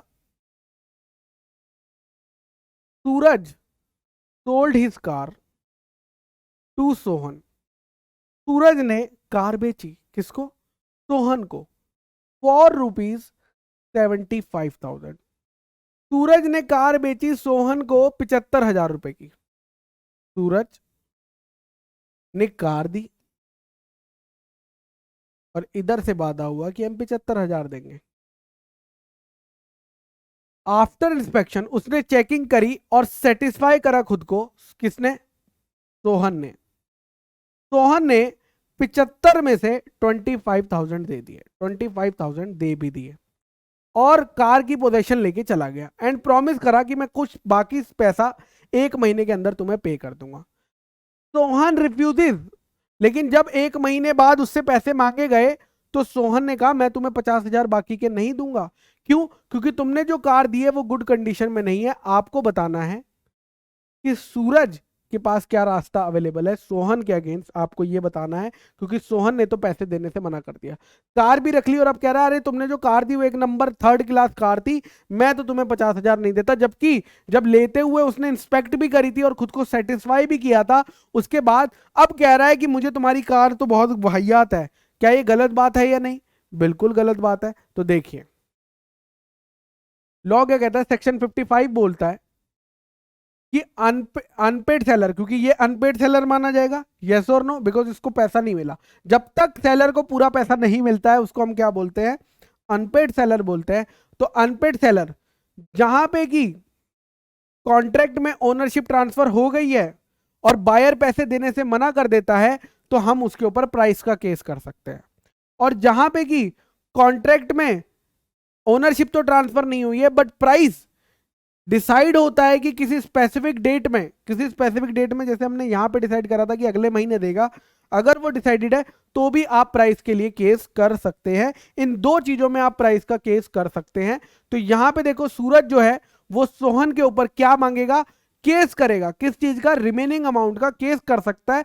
इतना तो कर ही सकता है, साथ ही साथ वो इन चीजों के लिए भी पैसे मांग सकता है, interest on the remaining amount, interest during the pendency of the suits and cost of the proceeding. यानी प्राइस तो मांगेगा ही 50,000 रुपए प्लस इंटरेस्ट, यानी 1 महीने के बाद जितना भी इंटरेस्ट है वो भी मांगेगा, जब तक केस क्योंकि बहुत साल चलता है उसके ऊपर जो इंटरेस्ट है वो भी मांगेगा, और जितना भी खर्चा उसका उस केस को लीगल एडवोकेट को हायर करने में हुआ, आने जाने में हुआ, कॉस्ट ऑफ द प्रोसीडिंग, वो भी वो मांग सकता है। ये सारी चीजें वो मांग सकता है क्योंकि ओनरशिप ट्रांसफर हो चुकी थी, उसने चेकिंग कर ली थी, अब वो पलट रहा है अपनी बातों से, तो ब्रीच ऑफ कॉन्ट्रैक्ट हो रहा है, तो हम तो उसके ऊपर केस करेंगे ही करेंगे। ठीक है, okay. Rachit arranges an auction to sell, Rachit ने ऑक्शन टू सेल करा एक एंटीक वॉल क्लॉक का, रचित ने ऑक्शन टू सेल करा एक एंटीक वॉल क्लॉक का। मेघा जिसने बिड करी थी उसकी सबसे हाईएस्ट बिड थी, for announcing the completion of sale, आपको पता है हैमर गिरा रहे होंगे, द ऑक्शनियर ने हैमर गलती से टेबल पे मारा, जिसकी वजह से वो जो हैमर ने था वो एंटीक वॉच को तोड़ दिया। मेगा चाहती है कि अब भैया वो कॉन्ट्रैक्ट नहीं करना, क्योंकि भैया वॉच खरीदने के लिए कहा था और वॉच ही टूट गई। आपको ये बताना है कि क्या अब वो वापस कर सकती है, मतलब अब वो मना कर सकती है खरीदने से, या अब उसे वो टूटी हुई घड़ी खरीदनी ही पड़ेगी, है ना। तो इसका मेन है एक्सेप्टेंस किस टाइम पे होता है। तो यहां पे बेटा सबसे इंपॉर्टेंट लाइन है वो है ये, इट कैन बी कंक्लूडेड कि ऑक्शन की सेल तब तक कंप्लीट नहीं होती जब तक हैमर, आपने हैमर उठाया, मारा थर्ड बारी, मतलब जितनी भी बार मारना होता है थर्ड बारी मारा, और वो उसकी नॉर्मल पोजीशन में ना आ जाए, मतलब थर्ड बारी करके जब तक आप उसे वापस ना रख दें तब तक एक्सेप्टेंस कंप्लीट नहीं होती। यहां पे जब हमने थर्ड बारी मारा तभी वो टूट गई, तो अभी तक वापस आया ही नहीं था, तो कॉन्ट्रैक्ट कंप्लीट नहीं हुआ, इसीलिए sale is not completed. Mega will not be liable for loss and cannot avoid the contract, cannot avoid the contract. तो सिंपल सी बात है, एक्सेप्टेंस कब कंप्लीट होती, ऑफर की, मेगा ने ऑफर दिया था कि मैं खरीदने में इतने में रेडी हूं, हम एक्सेप्टेंस दे रहे थे, लेकिन एक्सेप्टेंस कब होती, जब हम फॉल करते हैमर को third time, mega 1, mega 2, mega 3, और करके हम उसे जब उसकी जगह पे वापस रख देते तो एक्सेप्टेंस मान ली जाती। लेकिन इस केस में क्या हुआ बेटा, इट कैन बी कंक्लूडेड कि भैया वो पहले ही टूट गया था, इसलिए एक्सेप्टेंस कंप्लीट नहीं हुई थी, इसीलिए मेगा जो है कॉन्ट्रैक्ट को हटा सकती है। Mega will not be liable for losses and can avoid the contract, वो पैसे देने से मना कर सकती है कि मुझे आपकी घड़ी अब नहीं चाहिए, मुझे आपकी घड़ी अब नहीं चाहिए। चलिए नेक्स्ट क्वेश्चन बेटा, जे सोल्ड अ मशीन, जे ने एक मशीन बेची 2K, J sold a machine to K, K gave a check for the payment, J ने मशीन सेल करी और के ने चेक दिया, ठीक है, के ने क्या दिया बदले में, चेक दिया, चेक हो गया भैया डिसऑनर, चेक हो गया डिसऑनर, बट जब तक चेक डिसऑनर हुआ था तब तक मशीनरी डिलीवर हो चुकी थी, ठीक है। K sold the goods to handed over delivery, अच्छा सॉरी, मशीनरी की डिलीवरी नहीं हुई थी, डिलीवरी ऑर्डर हमने दे दिया था, डिलीवरी ऑर्डर हमने के को दे दिया था, और के ने उस डिलीवरी ऑर्डर के बेसिस पे आगे आर को सेल कर दी, के ने वो मशीनरी किसको सोल्ड कर दी, आर को मशीन सोल्ड कर दी, ठीक है, okay. Now J wanted to exercise his right of lien on the goods, can he do so under the provisions of sale of goods act 1930। यानी क्वेश्चन क्या है, जे ने के को मशीन बेची, के ने चेक दिया, वो चेक डिसऑनर हो गया, लेकिन जब तक वो चेक डिसऑनर हुआ तब तक जे के को उस मशीनरी का डिलीवरी ऑर्डर दे चुका था, यानी क्या दे चुका था, वो डिलीवरी ऑर्डर दे चुका था, और उस डिलीवरी ऑर्डर के बेसिस पे आर ऑलरेडी सेल कर चुका था। तो क्या जे राइट ऑफ लीन लगा सकता है या नहीं लगा सकता है, बस इतना ही क्वेश्चन है, क्योंकि मशीनरी अभी भी जे की पोजीशन में है, बट डिलीवरी ऑर्डर के पास है, बट डिलीवरी ऑर्डर के पास है। तो लॉ कहता है कि आपका राइट ऑफ लीन फेल हो जाता है अगर बायर ने आपकी कंसेंट से आगे किसी को सेल कर दिया, when the buyer has made the transaction with the consent of the seller, या बायर ने ट्रांजैक्शन करी है on the basis of document of title, जैसे कि डिलीवरी ऑर्डर, यानी अगर इस बंदे ने आगे किसी को डिलीवरी ऑर्डर यानी डॉक्यूमेंट ऑफ टाइटल के बेसिस पे सेल करा है, तो फिर आप राइट ऑफ लीन नहीं लगा सकते हैं इस केस में। इसलिए मेरे बच्चा आपका राइट ऑफ लीन क्या हो जाएगा, डिफीट हो जाएगा, because he has given the document of title to the buyer and the buyer has made a transaction based on that document only, ठीक है। तो यस, इस केस में जे जो है वो राइट ऑफ लीन नहीं लगा सकता, यानी यहां पे वो ज्यादा से ज्यादा प्राइस के लिए केस कर लेगा, बट राइट ऑफ लीन लगा नहीं पाएगा, क्लियर है क्या सबको, यस और नो, जल्दी बताइए, ठीक है, ओके, क्लियर है सर। चलिए अब आपके खत्म हो जाते हैं यहाँ पे सेल ऑफ गुड्स के भी, अब हम जा रहे हैं पार्टनरशिप के सवालों पे। अब हम किसके ऊपर जा रहे हैं, पार्टनरशिप के सवालों पे जा रहे हैं। Mister X and Mister Y, X U लिखा हुआ है, मैं एक्स और वाई पढ़ रहा हूं, ठीक है, पार्टनर थे पार्टनरशिप फर्म में, तो एक्स और वाई कौन है, पार्टनर है। मिस्टर एक्स ने एम जो कि एम्प्लॉय है as his partner, Mister X ने एम को पार्टनर दिखाया जेड को, कि भैया एक्स ने बोला जेड को कि एम बी हमारा पार्टनर है, एक्स ने बोला जेड को कि एम बी हमारा पार्टनर है, जबकि सच में वो कौन है, सच में वो एक एम्प्लॉई है, पार्टनर नहीं है। और एम बी साइलेंट रहा। जब हमने एक्स ने जेड को कहा कि एम हमारा पार्टनर है, तब एम चुप रहा। एम ने एक भी बार निकाल रहे नहीं नहीं मैं पार्टनर नहीं हूं, मैं तो यहां का एम्प्लॉई हूं, एक बार भी ऐसा नहीं कहा। Z a trader believing, Z ने विश्वास कर लिया इस बात पे कि एम पार्टनर है, और उसने इस विश्वास पे 50 लैपटॉप्स क्रेडिट पे फर्म को दे दिए। अब क्रेडिट पीरियड एक्सपायर हो गया और जेड को अभी तक लैपटॉप्स का पैसा नहीं मिला, तो जेड ने केस कर दिया किसके ऊपर, एक्स के ऊपर केस करा और एम के ऊपर केस कर दिया। आपको बताना है एम जो कि पार्टनर नहीं है, क्या वो भी लायबल रहेगा इन लैपटॉप के पैसों के लिए या नहीं। तो यहां पे कौन सा कॉन्सेप्ट टेस्ट हुआ है बेटा, पार्टनरशिप बाय एस्टोपल। यस, यहां पे कौन सा कॉन्सेप्ट टेस्ट हुआ है, पार्टनरशिप बाय एस्टोपल। यानी जब आप खुद से पार्टनर नहीं होते हो बट किसी को बता देते हो पार्टनर हो कि मैं तो पार्टनर हूं, या कोई और पर्सन आपको किसी फर्म का पार्टनर बता देता है और आप चुप रहते हो, आप उसे अलाउ करते हो, और सामने वाली पार्टी इस बात पे यकीन करके फर्म को लोन देती है, तो आप भी एज पार्टनर मान लिए जाते हो इस पर्सन के लिए, बाकी किसी के लिए नहीं, बट जेड के लिए आप पार्टनर माने जाओगे और इस लैपटॉप के पैसे आपको देने पड़ेंगे, इस लैपटॉप के पैसे आपको देने पड़ेंगे। तो as per section 28 of the Indian partnership act 1938, partnership by holding out बोल लो चाहे पार्टनरशिप बाय एस्टोपल बोल लो, जहां पे मैन या तो खुद से बोल देता है मैं पार्टनर हूं, या किसी और को अलाउ कर देता है, जैसे उसने एक्स को अलाउ करा था कि मुझे पार्टनर बताया जा सकता है और चुप रहता है, तो वो भी क्या बन जाता है भैया, पार्टनर माना जाएगा। कौन, किसके लिए, जिस क्रेडिटर ने ये बात पे यकीन करके पार्टनरशिप फर्म को लोन दिया, यानी जेड ने। अब पर्सन में बाय हिमसेल्फ, वो सेम ही चीज लिखिए। सो सिंस एम जो मैनेजर है वो लाइबल रहेगा इन लैपटॉप के लिए, because he becomes a partner by holding out under section 28। ठीक है, क्लियर है क्या सबको? यस सर, एकदम क्लियर है, कोई दिक्कत की बात इसमें मुझे नहीं लग रही है। ठीक है, चलो नेक्स्ट चलते हैं मेरे बच्चा। Next question, master x was introduced to the benefits of partnership of MS ABC and company with the consent of all partners। एक एक्स है जिसको हमने क्या बनाया था, बेनिफिशियरी बनाया था सारे पार्टनर्स की कंसेंट से। जब वो मेजर हुआ, यानी ये एक्स जो है वो कौन है, माइनर है, तो यहाँ पे मास्टर क्यों लिखा है, यहाँ पे माइनर लिख देते हैं। ठीक है, माइनर एक्स। ठीक है, आफ्टर अटेनिंग मेजोरिटी, यानी जब वो 18 साल से कंप्लीट कर लिए, तो 6 महीने हो गए, बट उसने पब्लिक नोटिस नहीं दिया कि वो पार्टनर बनना चाहता है या नहीं बनना चाहता है। मुझे बताओ, अगर कोई 6 महीने तक नोटिस नहीं देता है तो क्या मानते हैं, तो हम उसे एज्यूम कर लेते हैं कि वो पार्टनर बन गया है। लेटर ऑन मिस्टर एल ने, एक पर्सन है मिस्टर एल जो कि मटेरियल सप्लायर है एबीसी एंड को फर्म का, उसने केस करा फर्म के ऊपर for the recovery of the debt. L ने केस कर दिया कि भैया मुझे मेरा पैसा चाहिए जो तुम पे ड्यू है। आपको बताना है एक्स किस एक्सटेंट तक लाइबल होगा अगर वो पब्लिक नोटिस नहीं देता है मेजोरिटी के 6 महीने के अंदर, तो कितना लाइबल होगा बेटा, like other partner, unlimited liability होगी। जैसे बाकी पार्टनर्स की अनलिमिटेड लाइबिलिटी है, एक्स की भी अनलिमिटेड लाइबिलिटी हो जाती है, बिकॉज हम एज्यूम कर लेते हैं कि वो पार्टनर बन गया है। और क्या एल एक्स से भी पैसा रिकवर कर सकता है, बताओ, अगर वो अनलिमिटेड लाइबिलिटी होगी तो क्या एक्स से पैसा रिकवर करा जा सकता है?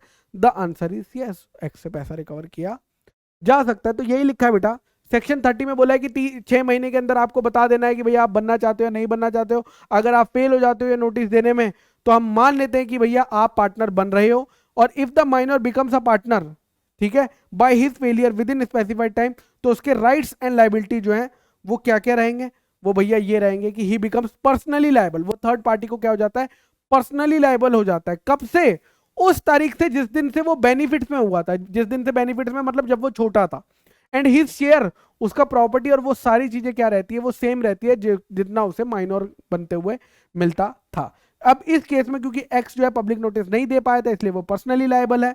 एंड अगर आप ऊपर की बातें करें तो यस, वो पर्सनली लायबल है लाइक अदर पार्टनर्स। और सेकंड क्या है मेरे बच्चा, कि भैया एल भी उससे पैसे ले सकता है, एल भी उससे पैसे ले सकता है। Next question, Sohan, Rohan and Jai were partners in a firm. Sohan, Rohan and Jai, ये 3 पार्टनर्स है बेटा, वर पार्टनर्स इन अ फर्म। लिख लेता हूं, फिर भूल जाऊंगा नहीं तो मैं, SRJ। ठीक है, ये 3 पार्टनर है। बहुत प्यारा क्वेश्चन है। The firm is dealer in office furniture, firm जो है वो ऑफिस फर्नीचर बेचती है। They have regular dealings with MSAB and को, वो किसी फर्म से फर्नीचर मंगाती है रेगुलरली फॉर देयर बिजनेस। अब देखना 30 जून को 30 जून को क्या हुआ, मिस्टर जय मर गए। आओ हो, कितनी दुख भरी बात है। जय अब इस दुनिया में नहीं रहे, रोड एक्सीडेंट में। फर्म ने 25 मई यानी 30 जून यानी उनकी मृत्यु से पहले 25 मई को क्या किया था, ऑर्डर किया था, एक फर्नीचर ऑर्डर किया था। 25 मई को ऑर्डर किया था फर्नीचर, 30 जून को जय मर गए थे। ठीक है, और वो ऑर्डर आया कब, ऑर्डर आया कब, ऑर्डर आया भैया, वो आया भैया 25 जुलाई को ऑर्डर आया, 25 जुलाई। ठीक है, ओके। अब ऑर्डर आने के बाद, ठीक है, ऑर्डर आने के बाद क्या हुआ होगा, वो पैसे देना भूल गए होंगे, फर्म इंसॉल्वेंट बन गई। ऑर्डर आने के बाद जब ये रिसीव हो गया, अब फर्म क्या हो गई, इंसॉल्वेंट हो गई और इस ऑर्डर के पैसे नहीं दे पाई, इस ऑर्डर के पैसे नहीं दे पाई। तो समझिए 25 मई को फर्म ने ऑर्डर करा, 30 जून को जय भैया लुढ़क गए, और जो ऑर्डर किया था वो उनकी, यानी ऑर्डर किया था मरने से पहले बट डिलीवरी हुई मरने के बाद। ठीक है, अब इसका पैसा देना बाकी था, फर्म इंसॉल्वेंट हो गई, फर्म डूब गई। क्योंकि फर्म डूब गई तो जब इंसॉल्वेंट होती है तो पार्टनर्स की पर्सनल प्रॉपर्टीज को मंगाया जाता है, क्योंकि फर्म के पास तो पैसा नहीं बचा है। तो अब क्वेश्चन आता है कि सोहन और रोहन से तो पैसा मंगाएंगे ही, बट जो बेचारा इसकी डिलीवरी से पहले मर गया था, क्या उसकी प्रॉपर्टी से भी पैसा मंगाया जा सकता है? यह सवाल आपसे पूछा जाएगा कि क्या जय की प्राइवेट प्रॉपर्टी भी इस फर्नीचर के प्राइस के लिए मंगाई जा सकती है या नहीं मंगाई जा सकती है। Now the only question comes, देखो जय 30 जून तक करे गए सारे एक्ट्स के लिए लायबल है, 30 जून तक करे गए सारे डेट्स के लिए लायबल है। Now the only question comes कि ऑर्डर हमने 25 मई को किया था, डिलीवरी 25 जुलाई को हुई, तो डेट किस दिन ड्यू हुआ? डेट अगर डेट 25 मई को ड्यू होगा तो जय को पैसा भरना पड़ेगा जय की प्रॉपर्टी से, और अगर डेट 25 जुलाई यानी जिस दिन डिलीवरी हुई सामान की उस दिन ड्यू मानेंगे तो जय की प्रॉपर्टी को हाथ नहीं लगाया जा सकता। बट सवाल यही है बेटा, ठीक है। तो यहां पे इंस्टीट्यूट कहता है कि जब तक डिलीवरी नहीं होती हम तब तक नहीं मानते कि डेट ड्यू हुआ है। सिर्फ ऑर्डर देने से उधारी नहीं बनती, सिर्फ ऑर्डर दे देने से उधारी नहीं बन जाएगी, जब तक सामान आएगा ही नहीं। क्या आप मान लोगे कि उधारी हो गई? मैंने आपको कल कहा कि भैया 50 रुपए की चॉकलेट दे देना परसों, और आपने नहीं दी मुझे, मान लो परसों भी नहीं दी, 4 दिन, क्या आप मुझसे पैसे मांग सकते हो? द आंसर इज नो, क्योंकि जब सामान आएगा तभी तो उधारी बनेगी। तो वो यही कह रहे हैं कि जब सामान आएगा तब उधारी बनेगी, और क्योंकि उधारी बनी है उनके मरने के बाद, तो मरने के बाद उसकी प्रॉपर्टी लायबल नहीं रहती, यानी जय की प्रॉपर्टी सिर्फ और सिर्फ लायबल रहती है उसके मरने के पहले एक्ट्स के लिए जो डेट ड्यू थे, ना कि उसके मरने के बाद। इसीलिए जय की प्रॉपर्टी लायबल नहीं रहने वाली है। यही आपका आंसर होगा, यही आपका आंसर होगा कि the state of deceased partner, disease partner मतलब जो पार्टनर जा चुका है, is not liable for any act of the firm done after his death, यानी कोई भी डेट ड्यू होगा उसकी डेथ के बाद उसके लिए लायबल नहीं रहेगा, ना ही उसकी प्रॉपर्टी लायबल रहेगी। और इसके लिए आपको पब्लिक नोटिस देने की भी जरूरत नहीं है, क्योंकि भगवान ने बुला लिया, वो पब्लिक नोटिस ऑटोमेटिकली हो जाता है। ठीक है, तो जो फर्म है, यानी ये जो फर्म है, ये सोहन और रोहन से तो पैसा ले सकती है, सोहन और रोहन से पैसा ले सकती है, बट जय की प्रॉपर्टी से पैसा नहीं ले सकती, बट जय की प्रॉपर्टी से पैसा नहीं ले सकती। ठीक है, ये आपको बस याद रखना है, बिकॉज जब वो मरा था तब कोई डेट ड्यू नहीं था, ही वॉज ऑलरेडी डेड जब गुड्स की डिलीवरी हुई, and it is not necessary, क्योंकि पब्लिक नोटिस देना जरूरी नहीं है, इसलिए कोई दिक्कत की बात नहीं है। इसीलिए प्रॉपर्टी ऑफ द जय आप नहीं ले सकते हैं, प्रॉपर्टी ऑफ द जय को हाथ नहीं लगा सकते हैं। क्या ये पॉइंट आपको, ये बहुत बच्चे को कंफ्यूजन रहता है, इसलिए हमने यहाँ पे भी क्लियर कर दिया। भैया बहुत बच्चों को कंफ्यूजन रहता है कि भैया ऑर्डर किया था मरने से पहले लेकिन डिलीवर हुआ, तो किस दिन डेट ड्यू माना जाएगा? जिस दिन भैया डिलीवर होगा। चलिए नेक्स्ट क्वेश्चन आता है बेटा, XYZ। Are partners in a partnership firm, ठीक है, एक्स वाई जेड जो है वो पार्टनर्स है पार्टनरशिप फर्म में। They were carrying their business successfully for the past several year, बड़े सालों से उनका धंधा बहुत मस्त चल रहा था। अब हुआ क्या, एक्स की पत्नी और वाई की स्पाउस, स्पाउस मतलब एक्स की पत्नी और वाई की पत्नी लेडीज क्लब में लड़ पड़ी किसी पर्सनल इशू की वजह से, और X wife was hurt badly, X की वाइफ को बहुत बुरा लगा या उसको बहुत ज्यादा चोट लग गई। इस बात से एक्स को गुस्सा आ गया और उसने एक्स ने जेड को फोन करा कि इस वाई को अपनी पार्टनरशिप से निकाल देते हैं, और इसके लिए इन्होंने कोई नोटिस भी नहीं दिया। वाई को पार्टनरशिप से निकाला बट कोई नोटिस भी नहीं दिया। आपको बताना है कि ये जो निकाला गया है वाई, क्या ये वाई का निकालना वैलिड है या नहीं है। और ये तो पहला क्वेश्चन हो गया, वैलिड है या नहीं है। और दूसरा क्वेश्चन है, टेस्ट ऑफ गुड फेथ के क्या क्या क्राइटेरिया होते हैं वो भी हमें बता देना। तो आप जैसे जानते होंगे कि एक्सपल्शन के लिए मेरे बच्चा, एक्सपल्शन के लिए सबसे पहले तो कॉन्ट्रैक्ट में पावर होनी चाहिए, पहली चीज। सेकंड चीज, majority of the partners agree करने चाहिए, majority of the partners agree करने चाहिए, मेजॉरिटी भी एग्री कर गई। थर्ड चीज, test of good faith satisfy होनी चाहिए। अब टेस्ट ऑफ गुड फेथ में भी अपने 3 कंडीशन है। वे आप वो जो आप निकाल रहे हैं वो बिजनेस के हित में होना चाहिए, पर्सनल चीजों के लिए नहीं निकाल रहा है, बिजनेस में सही नहीं कर रहा है वो बंदा इसलिए निकाल रहा है। सेकंड, उसे नोटिस देना चाहिए आपको राइटिंग में कि भैया हम तुम्हें क्यों ना निकालें, और उसे अपॉर्चुनिटी ऑफ बीइंग हर्ड यानी उसकी भी बात सुननी चाहिए। अगर ये सारी कंडीशन सेटिस्फाई होती है तो एक्सपल्शन ठीक होता है, वरना एक्सपल्शन गलत होता है। यही बातें आपको यहाँ पे लिखनी थी। और यहाँ पे मेन जो मतलब प्रोविजन लिखने के बाद आपको यही बताना था कि भैया एक्सपल्शन ऑफ पार्टनर वैलिड नहीं है, क्योंकि यहाँ पे टेस्ट ऑफ गुड फेथ जो है वो सेटिस्फाई नहीं हो रहा, बिकॉज आपने एक्सपल्शन पार्टनरशिप के इंटरेस्ट में नहीं करा, आपने ना ही उसे नोटिस दिया, ना ही उसे अपॉर्चुनिटी ऑफ बीइंग हर्ड दी, यानी आपका टेस्ट ऑफ गुड फेथ यहां पे फेल हो गया। और क्योंकि आपका टेस्ट ऑफ गुड फेथ यहां पे फेल हो गया, इसलिए जो एक्सपल्शन था वो वाई का एक्सपल्शन वैलिड नहीं है। बट अगर ये सारी चीजें आपने करी होती तो वो वैलिड रहता, बट क्योंकि आपने नहीं करा, और यहाँ पे मेन तो था कि आपने उसे पर्सनल रीजन की वजह से निकाला है, ना कि पार्टनरशिप की में कुछ गड़बड़ हो रही थी इसलिए निकाला है आपने उसकी, क्योंकि उसकी बीवी ने आपकी बीवी को बुरा भला कह दिया इसलिए ऐसा हुआ। ठीक है, ओके सर। नेक्स्ट सवाल, चलिए, P Q R S, P Q R S are the partners in firm P Q R S and co. P Q R S partners है P Q R S and co में, अब partnership firm which deals in trading of washing machine. एक partnership firm है जो क्या करती है, washing machine की ट्रेडिंग, यानी वॉशिंग मशीन खरीद के अलग अलग ब्रांड्स की बेचा करती है। क्योंकि कुछ कॉन्फ्लिक्ट्स हो गया था व्यूज में, इसीलिए पी और क्यू ने डिसाइड करा कि भैया हम इस पार्टनरशिप फर्म को छोड़ के जा रहे हैं, और हम जाने के बाद क्या करेंगे, कॉम्पिटिंग बिजनेस करेंगे, यानी हम भी अपनी एक खुद की फर्म खोलेंगे जिसमें हम क्या करेंगे, वॉशिंग मशीन ही खरीद के बेचेंगे। ठीक है, ओके।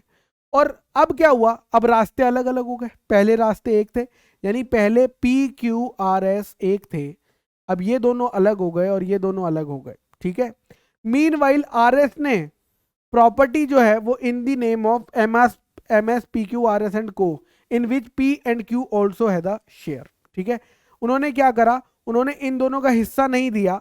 नॉर्मली अगर पी और क्यू अलग हो जाते तो इन्हें इनका हिस्सा देके अलग कर देते, बट इन्होंने क्या करा, इनका हिस्सा दिए बिना ही कंटिन्यू करते गए। आपको बताना है पहली चीज कि क्या पी और क्यू कॉम्पिटिंग बिजनेस कर सकते हैं या नहीं।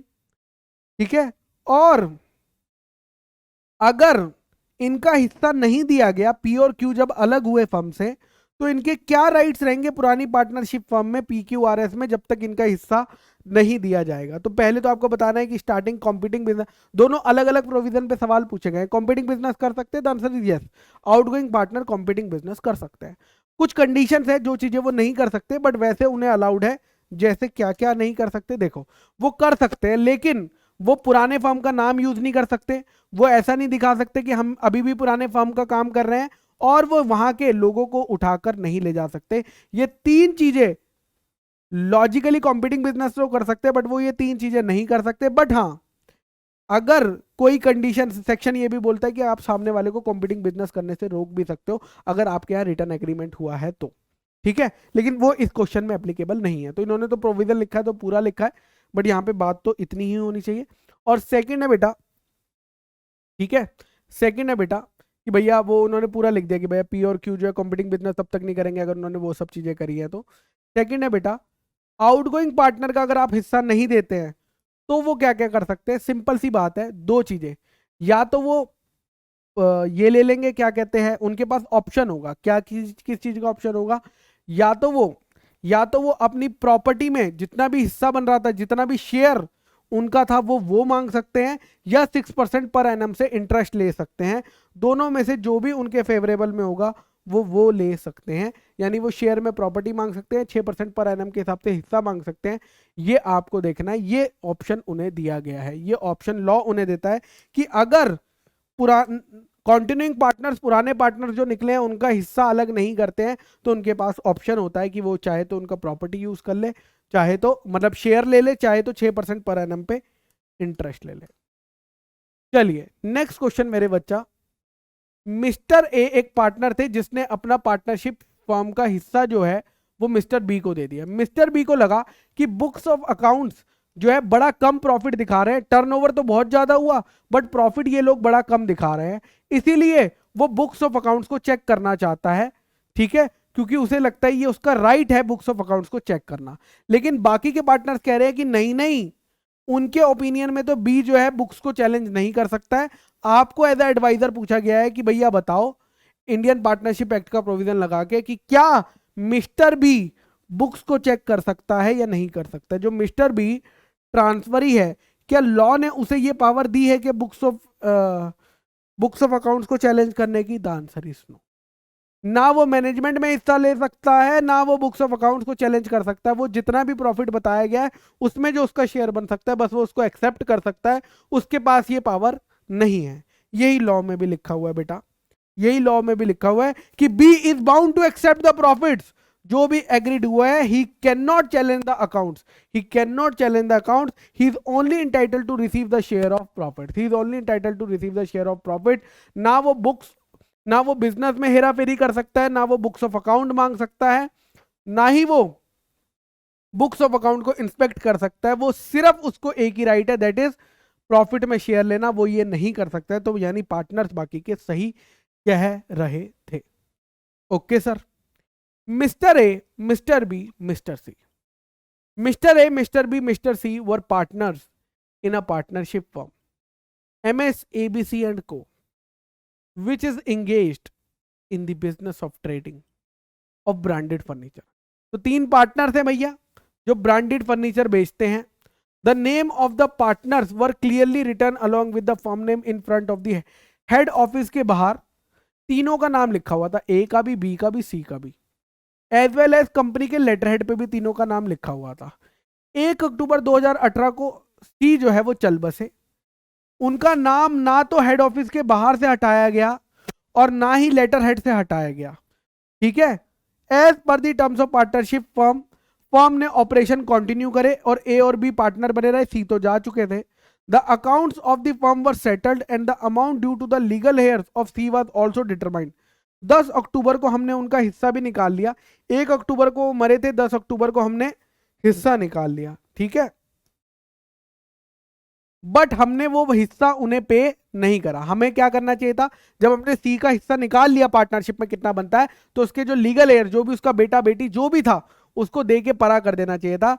16 अक्टूबर 2018 को, यानी कुछ दिन बाद, एक सप्लायर ने क्या करा, उसने एक फर्नीचर दिया 20 लाख रुपए का टू द फर्म, ठीक है, और फर्म ने उसका पैसा नहीं दिया क्योंकि उन्हें हैवी लॉसेस हो रहे थे।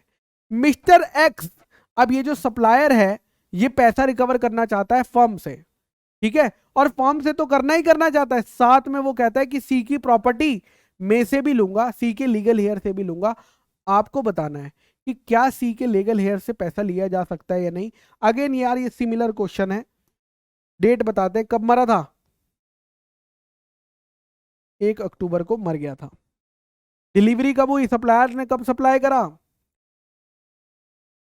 16 अक्टूबर को सप्लाई करा। मुझे बताओ अगर 1 अक्टूबर को मर गया और 16 अक्टूबर को सामान आया तो डेट कब ड्यू हुआ, 16 अक्टूबर को। ये तो पहले ही मर चुका था और यहां पे पब्लिक नोटिस देने की भी जरूरत नहीं है, तो क्या ये लायबल रहेगा, द आंसर इज नो। यानी आप सी की प्रॉपर्टी से, आप सी की प्रॉपर्टी से ले नहीं सकते हैं, सी के लीगल हेयर से पैसा नहीं ले सकते हैं। वाई, बिकॉज कोई भी एक्ट जो उसके मरने के बाद किया है फर्म ने, उसके लिए डेथ वाले पर्सन की प्रॉपर्टी लायबल नहीं रहती है और यहां पे पब्लिक नोटिस देने की भी जरूरत नहीं होती है। भले उन्होंने नाम यूज करा हो, इसमें उनकी गलती है, बट कोई दिक्कत की बात नहीं है ना। तो यही दो बातें लिखी है कि जिस दिन से फर्म जिस दिन से डेथ होती है उस दिन के बाद से भैया इन्हें देने की जरूरत क्या कहते हैं, उसके एक्ट के लिए एप्लीकेबल नहीं होता और पब्लिक नोटिस देने की जरूरत नहीं होती है। ठीक है, okay. In the light of the mister x can only have, mister x किसके अगेंस्ट केस कर सकता है, कह रहा है सर्वाइविंग पार्टनर्स, यानी जो सी को छोड़ के बाकी के पार्टनर्स थे ए और बी, उनके ऊपर तो पर्सनल केस करके उनसे तो पैसा ले सकता है, लेकिन जो और इवन पार्टनरशिप के एसेट में से भी पैसा ले सकता है, लेकिन किससे पैसा नहीं ले सकता है, legal representative of the deceased partner से पैसा नहीं ले सकता है, क्योंकि उस दिन के बाद से वो लायबल होता ही नहीं है। यानी जिस दिन डेथ हो गई उस दिन के बाद से उसका पार्टनरशिप से कोई लेना देना नहीं है, उस दिन के बाद से उसका पार्टनरशिप से कोई लेना देना नहीं है। नाउ दो, ये तो थ्योरी क्वेश्चन है यार, लास्ट क्वेश्चन है मेरे ख्याल से। पहला है कि भैया अगर आप अपनी फर्म को रजिस्टर नहीं कराते हो तो क्या क्या कॉन्सिक्वेंसेस भुगतने पड़ते हैं, और क्या क्या राइट्स है जो इंपैक्ट नहीं होते नॉन रजिस्ट्रेशन से। तो क्या क्या बेटा आपको चीजें सेक्शन 69 में लिखा हुआ है। सेक्शन 69 बोलता है कि भैया सिविल कोर्ट में, क्रिमिनल कोर्ट की बात नहीं कर रहा है, सिविल कोर्ट में फर्म पार्टनर्स के ऊपर केस नहीं कर सकती, फर्म पार्टनर्स या थर्ड पार्टी के अगेंस्ट केस नहीं कर सकती है। तो no suit in civil court by firm और अदर को पार्टनर्स, यानी पार्टनर्स या फर्म जो है वो थर्ड पार्टी के ऊपर केस नहीं कर सकते हैं। ठीक है, आप सेट ऑफ भी क्लेम नहीं कर सकते हो अगर क्लेम का अमाउंट 100 रुपीज से ज्यादा है। अगर क्लेम का अमाउंट 100 रुपीज से ज्यादा है तो आप सेट ऑफ क्लेम करना भी अलाउड नहीं है नॉन रजिस्टर्ड फर्म को। थर्ड, पार्टनर जिसके साथ गलत हुआ है वो दूसरे पार्टनर्स के ऊपर या फर्म के ऊपर केस नहीं कर सकता, एक्सेप्ट एक एक जगह पे वो केस कर सकता है, वरना वो नॉर्मली केस नहीं कर सकता है। कौन नहीं कर सकता है, अनरजिस्टर्ड पार्टनर कभी भी केस नहीं कर सकता है, किसके ऊपर, दूसरे पार्टनर्स और अनरजिस्टर्ड फर्म के ऊपर, एक्सेप्ट फॉर, वो अभी हम राइट्स में पढ़ लेंगे। और थर्ड पार्टी जो है अनरजिस्टर्ड फर्म के ऊपर केस कर सकती है। तो चार चीजें बेटा, पार्टनर्स या अनरजिस्टर्ड फर्म थर्ड पार्टी के ऊपर केस नहीं कर सकती, लेकिन थर्ड पार्टी फर्म के ऊपर केस कर सकती है, अनरजिस्टर्ड फर्म के ऊपर केस कर सकती है। पार्टनर जो है वो दूसरे पार्टनर या फर्म के ऊपर केस नहीं कर सकता। आप सेट ऑफ भी क्लेम नहीं कर सकते अगर क्लेम का अमाउंट 100 रुपीज से ज्यादा है। बट क्या क्या चीजें इंपैक्ट नहीं कर सकती हैं, एक ये कि पार्टनर जो है वैसे तो केस नहीं कर सकता है पार्टनर्स के ऊपर, दूसरे पार्टनर्स के ऊपर या अनरजिस्टर्ड फर्म के ऊपर, लेकिन वो डिसोल्यूशन ऑफ फर्म के लिए सिर्फ एक केस क्या है, डिसोल्यूशन ऑफ फर्म के लिए केस मांग सकता है। और डिसोल्यूशन पे होने वाला जो पैसा है कि भैया मुझे जो है सारा पैसा मेरे हिस्सा दे दो, वो भी वो कर सकता है। और अगर ऑफिशियल असाइनी, ऑफिशियल रिसीवर, ठीक है, कोई पार्टनर इंसॉल्वेंट हो गया तो उसका ऑफिशियल असाइनी और ऑफिशियल रिसीवर भी केस करके सारा हिस्सा ले सकता है उस पार्टनर का। और अगर आपका 100 रुपए इन वैल्यू, अगर आपकी जो केस की वैल्यू 100 रुपए है तो 100 रुपए तक का सेट ऑफ अलाउड है, 100 रुपए तक का सेट ऑफ अलाउड है। इसी के साथ बेटा हमारे बिजनेस लॉज के इंपॉर्टेंट क्वेश्चंस कवर होता है। हाउएवर मैंने एलएलपी का कोई क्वेश्चन नहीं लिया बिकॉज उसमें एक ही सवाल आता है, तो मुझे नहीं लगा कि उसमें कौन सा एक सवाल आ जाएगा, वो बड़ा ही टेक्निकल हो जाएगा। इस बार ये अमेंडमेंट्स भी बढ़े हैं, करेक्ट। बट मैंने जितने भी फेवरेट टॉपिक्स थे इंस्टीट्यूट के उसमें से ट्राई करा है आपको कवर कराने की, and I hope this list will be helpful for you. ठीक है, उसके बाद कई बच्चों की मॉक टेस्ट पेपर की भी रिक्वेस्ट आ रही थी कि सर मॉक टेस्ट पेपर में हमें सॉल्व करने में दिक्कत आ रही है, तो मैं आपको एक मॉक टेस्ट पेपर भी सॉल्व करके दे दूंगा ताकि आपको कोई दिक्कत ना आए। तो खत्म करने से पहले, है ना, थोड़ी धक धक तो मेरे भी दिल में होने लगी है यार, जब से मतलब एग्जाम पास आ रहे हैं, क्योंकि आपकी भी दिल में धक धक हो रही होगी, मेरे दिल में भी हो रही है यार थोड़ी थोड़ी, यार एग्जाम बच्चों के फाइनली पास आ गए हैं इतने, और अब बस करके दिखाना है। बट फिर भी हम अपनी एनर्जी को रिकलेक्ट करते हैं यार, और कहेंगे क्या, अब की बार सीए फाउंडेशन पार, अब की बार सीए फाउंडेशन पार, अब की बार सीए फाउंडेशन पार, अब की बार सीए फाउंडेशन पार। Thank you.